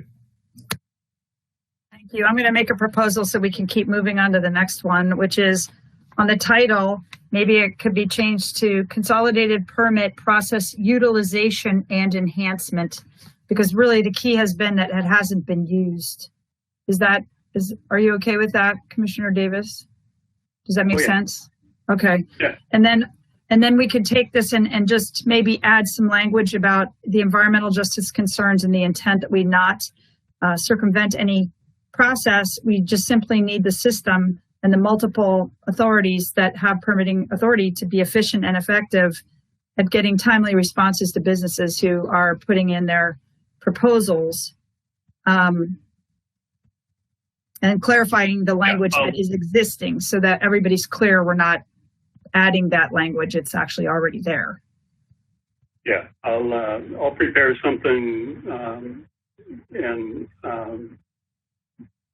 mark it up for final adoption. So. But we can all agree then that in concept, we like this. We think it's a good idea to highlight that this is law and it hasn't really been utilized, and it's causing problems that these permits are taking so long. And again, not because we're circumventing rules, but because they're just for whatever reason, staffing, et cetera. So if we are supportive of that, Commissioner Davis, why don't you come back with the track changes version, and we will vote on that on the 16th and again on the 18th, and hopefully that will be it. And then we can put it into the report. Sound good? Is everybody okay with that? You don't want to send it to second reading just with those two track changes?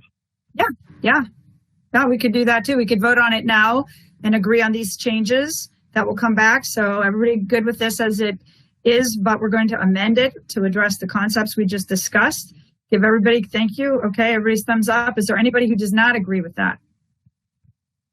Okay, I don't see any. So we'll go ahead. That's our vote. We're going to put this in the report in red, knowing it's going to get some track changes, and we'll vote on it on the 16th. And then those track changes again on the 18th. Excellent. Commissioner Lapis, did you want to say anything else? I was just going to say that I think this conversation highlights the difficulty with any kind of streamlining, consolidation attempt, and having seen them over the years, it kind of, a lot of these issues come up over and over, but I feel like, John, you did a good job of not changing any of the standards while proposing that we actually speed up the process, first of all. And second of all, the reason I actually put the asterisk in the chat is when Secretary Blumenfeld addressed us at the beginning of our process, he said he wanted us to prioritize cutting green tape. And, you know, this is not only is this a perfect example of that, but it's also within the jurisdiction of his agency. So I think it's the kind of recommendation he would want to see. Make it easier to do the right thing. Okay, well, we're at 12:01. We've only got about 25 minutes left. So let's move on quickly. There's one that was submitted from the Organics Committee on problem products by Commissioners Sky and Ward. And this is a new one we haven't seen before, but obviously it's very important because contamination was something we were supposed to address on this commission. So my printer went on the fritz. I could not print this, unfortunately, but thankfully we've got it pulled up here. So I'm going to turn it over quickly to Commissioner Sky. Do you want to give it a quick summary, or does anybody have any thoughts on this that has a chance to read it?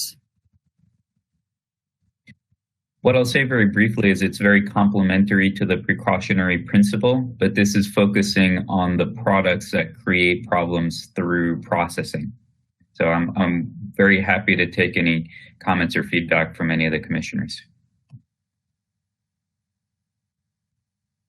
And if I might add, the thing I like about this is that it's a way to essentially engage the facility processors in a democratic process to say, look, this product, this material usage is messing us up, and you need to do something about it right away. And it opens the door that essentially any advocacy organization or trade group or whoever thinks that they want to help us solve these problems can conduct such a survey. And you got 80% of positive response from 80% of such facilities, then you bounce it to Cal EPA and say, we got a problem. Please deal with it right away. And that's the trigger. And so I really like that open door trigger because essentially it allows us to say, this is a problem now, and please deal with it now. We don't have to wait for anything other than saying, do we all agree it's a problem? Yep. Okay, move. And has Cal Recycle given any feedback on this, on their ability to, or Cal EPA? I've not heard such. Okay. We haven't, but similar to the policy we discussed earlier on Cal EPA designating which agency would be the lead, I think that makes more sense. It's not a role they've taken frequently in the past, but because a particular product may be toxic, and so DTSC might be the lead, or it might have to do with water pollution. So, the water board might be the best lead agency, but often these kind of products do overlap in terms of lead agencies. So I think Cal EPA is the right agency to take this on and then delegate it to the right agencies within the Cal EPA umbrella. Davis, you're next. Commissioner Bell. Commissioner Davis. Oh, sorry, your volume dropped. Yeah, I mean, I understand the concept. So two thoughts. One is, what can you cite something that is or was that might or might have fallen under here? Some just to help me get my mind around how this. Flushable wipes. Flushable wipes for wastewater treatment plants. You could ask 80% of them. They would 80% absolutely would say this is a problem today. Yeah, or film plastic is another example. That's the language, right? Okay, so got it. So the language I was looking at, the survey language. Explain how this works. So the wastewater treatment plant group submits surveys. Yep, they send a survey to all of the wastewater.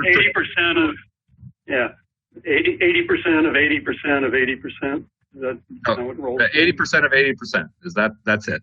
Once you reach that threshold, there you are. So what's the 80% of either such facilities or the landmass, watersheds, and coastlines or population?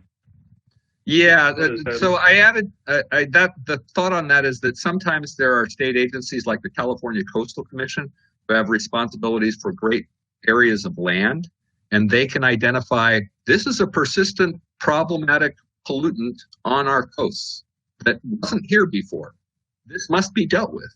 They have, because that's their area of jurisdiction, they should have the ability to make that same kind of determination. Similarly, litter impacts on public lands. Any agency responsible for, stewardship of public lands or resources should be, or operation of municipal facilities should be able to say this is a problem. Yeah, you might want to break that bullet into a couple of parts where there's some alternative, step one, step two, because when I was reading it, I had a hard time getting it. So. Okay.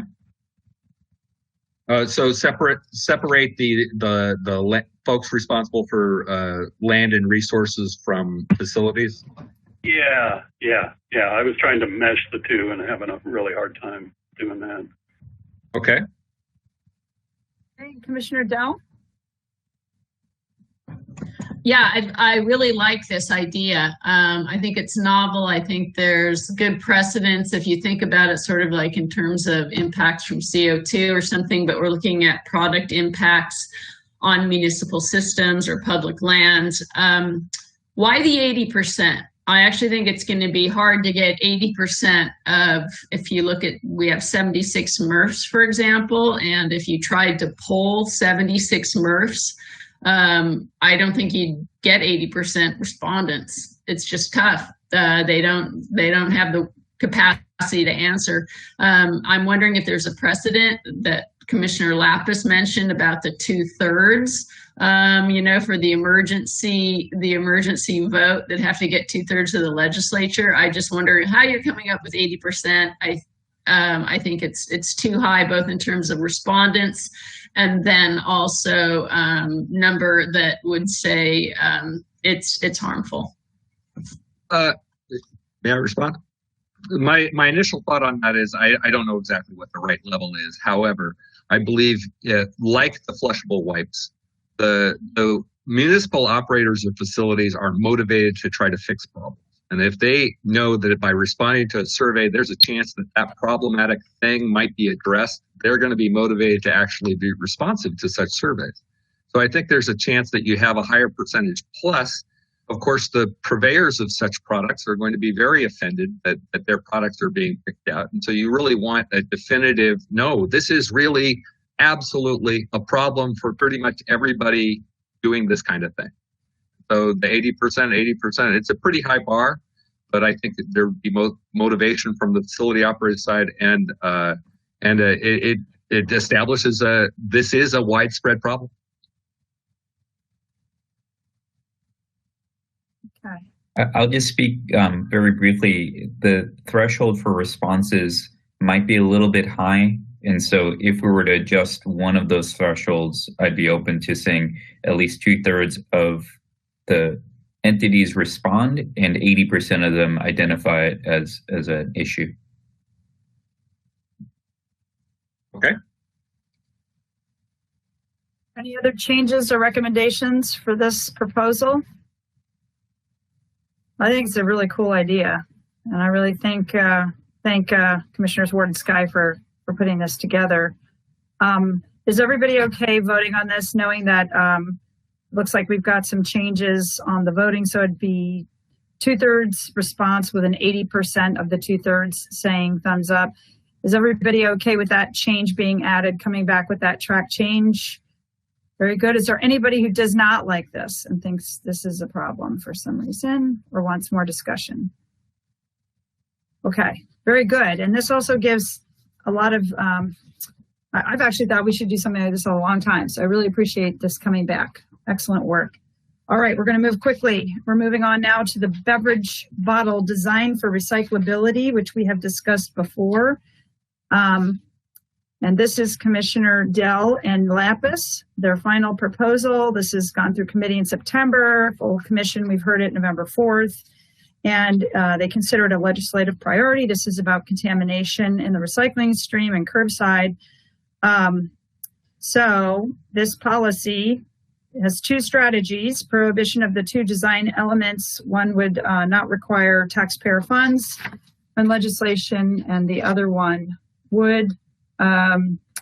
Basically, this gets back to the PET bottles and clear. And I don't know, Commissioner Dell, do you want to, or Lapis, do you want to quickly just remind everybody about this and let them provide comment?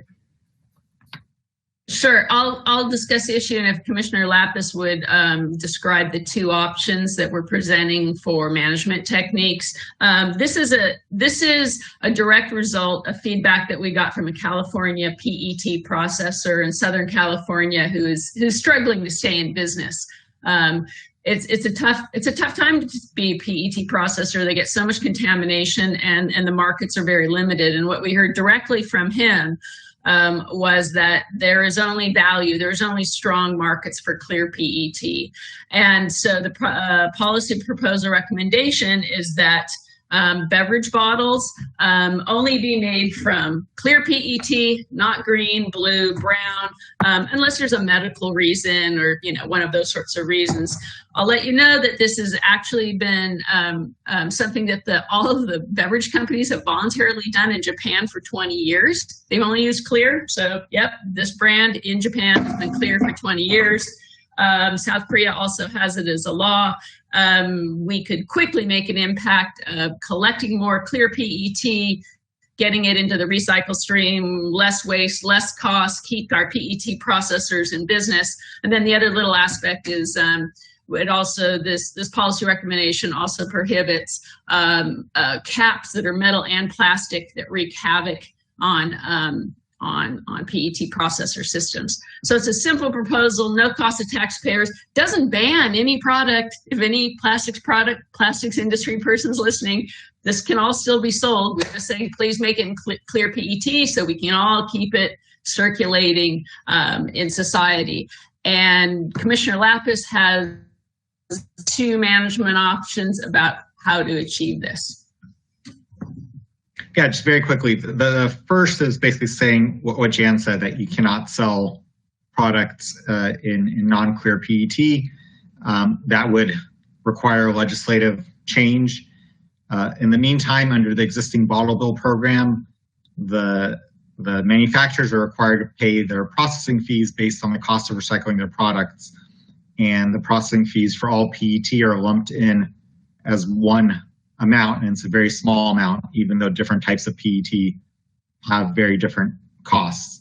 And so the second recommendation is having varying processing fees for individual forms of a resin that have different recycling costs. And we have a comment from Commissioner Dunleavy. Okay, thank you. Commissioner Dell, Commissioner Lapis, a lot of great work on this.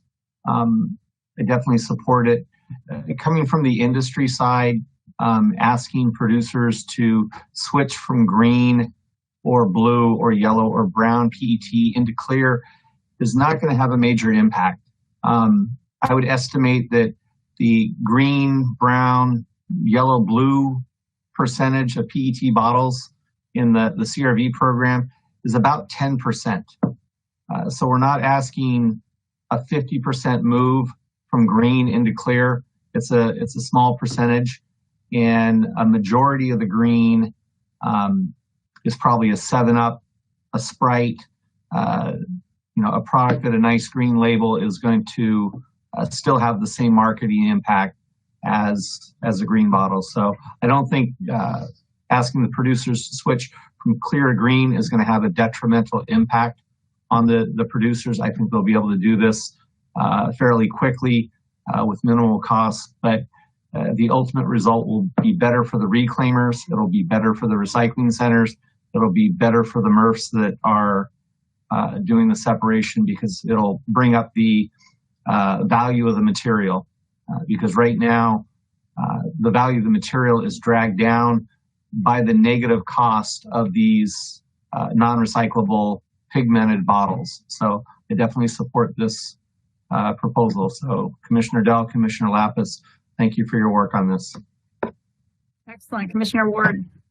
Yeah, I essentially move to approve. I think we should move on. I think this is great. I also think that it's worth highlighting in the executive summary as a general thrust, which is we're moving towards having fewer packaging materials and more recyclable, more recoverable packaging materials. It's a good general principle. I like it. Simple and homogeneous, so we can less confusion to the system. Okay, is there anybody that, let's give a thumbs up if everybody's okay approving this policy to be written in the report. Is there anybody who does not want this in the report? And I'm going to make a note that we've missed Commissioner Ferrante for quite a while now, so we have consensus among the commissioners here, and we want to make sure, hopefully she's okay with all this as well. Yeah, hi, great. Here. My camera's not, I have to turn the camera off, but I am here. Oh, good. Okay, that makes me happy because I want to make sure everybody's okay with these. So, excellent. So we'll move on. So we've now gone through 8 policies and we've got just a few minutes, literally 5. So I'm going to suggest that we move to one that we have heard before that's also been very discussed several times to see if we can move through it. And that is the recycling committee's a plastic container label and shrink sleeves designed for recyclability. This is Commissioners Dell and Lapis. This got a lot of input from industry about the concerns about labeling and the need for protecting the product. I do not think this will go without challenge.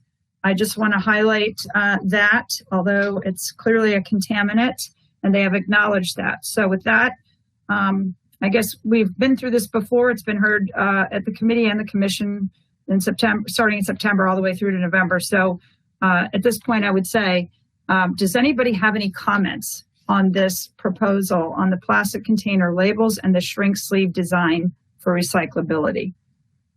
Are there any comments, suggestions, edits to this proposal? And it would require statutory change. So this is a legislative change. No comments? Everybody's happy with this? Thumbs up from Jan. Okay, Kobe. Oh, I see a lot of thumbs up.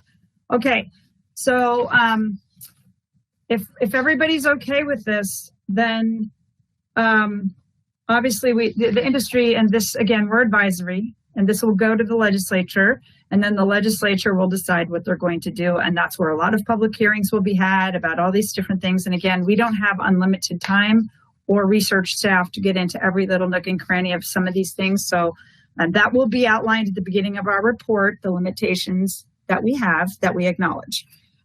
Is there anybody who does not want us to approve this language right now?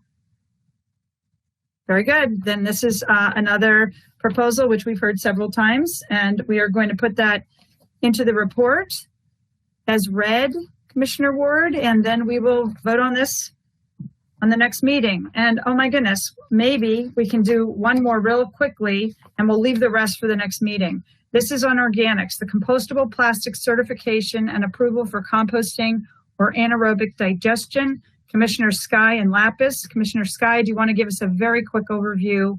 Obviously, we won't be able to get into great detail today, but at least start the discussion.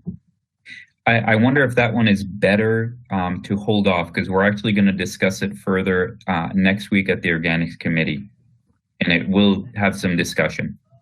Then let's hold that. And the one that I think probably is closest to being done, then we'll move on to market development, the Governor's Office of Business and Economic Development, an enhanced role. And this one we've heard before the commission twice in October and November, and it's simply saying that we need no legislation. It's just that the Governor's Office of Business and Economic Development work closely with Cal EPA, and that there's dedicated work groups for recycling and manufacturing and organics. We've had wonderful conversations with Kaina over there. John and I would like to get his final review of this write-up before we finalize it and put it in the report, because obviously we we highly value our relationship with the Governor's Office of Business and Economic Development. But is there anybody that has a thought on this proposal? I see it looks like Commissioner Dell. No, when was on the previous one, I wanted to take a lot of time, so I'm glad it was put off to the next meeting. Thank you. Excellent. Great minds. Okay. Are there any other concerns about this proposal with GoBiz? Is everybody okay voting on this? And then we put it in knowing we're going to get feedback from the Governor's Office of Business Economic Development. Okay. Is there anybody who's opposed to this? I don't see any. So with that, we've got through that many proposals. It looks like, I think we did 1, 2, 3, 4, 5, 6, 7, 8, 9, and we did final on Basel, which is 10. Unbelievable. These will be held to the next meeting. Carpet, which we heard multiple times. A lot of people wanted more time, so that works out beautifully. RMDV, right to repair, carbon farming, and the compostable plastics, which we agreed to. Those are the ones that are still for the next meeting. And so with that, congratulations. What amazing work by this commission. I do want to quickly move on to agenda item number 8. We've got 9 minutes left. And this is about agenda items for future meetings.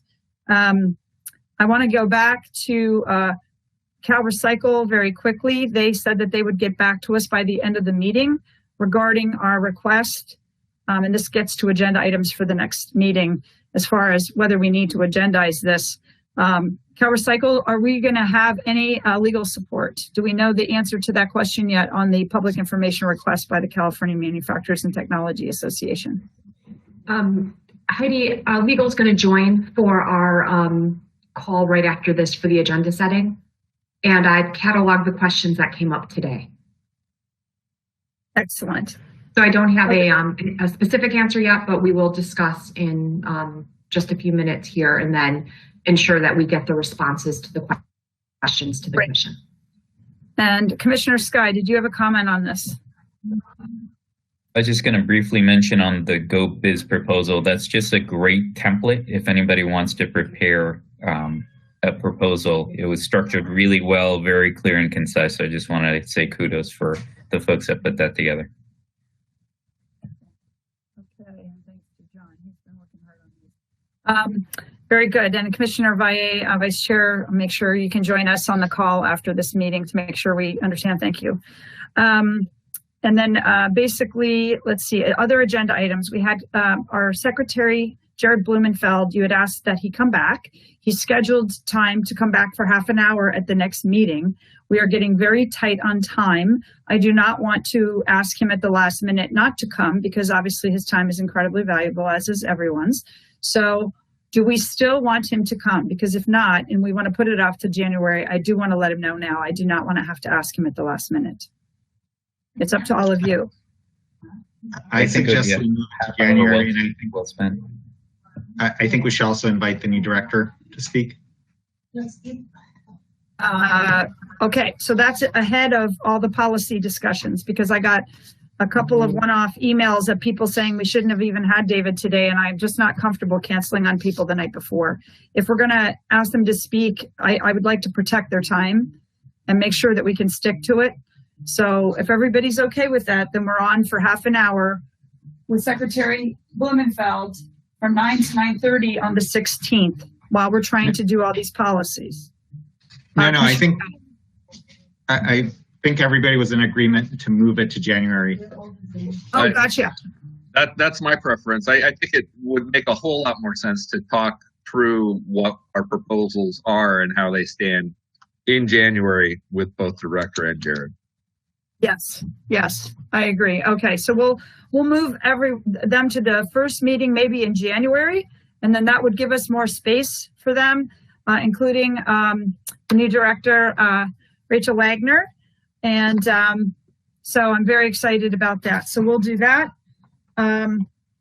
Other agenda items, I think at this point, it's just cranking through these policies and making sure we get public comment, we get the report right, because on the 18th, that's the end of it. That's the final report language. And Commissioner Ward and I are going to have a lot of report writing to do and making sure this is cleaned up and tight and clean for everybody to read. Anything else on agenda? Okay, then I think with that, the meeting summary is, I'm just super impressed with this commission. Everybody's working so hard and being so respectful and trying to really hear everybody out. I just want to thank all of you. I'm just really enjoying working with all of you and how hard we're all working. I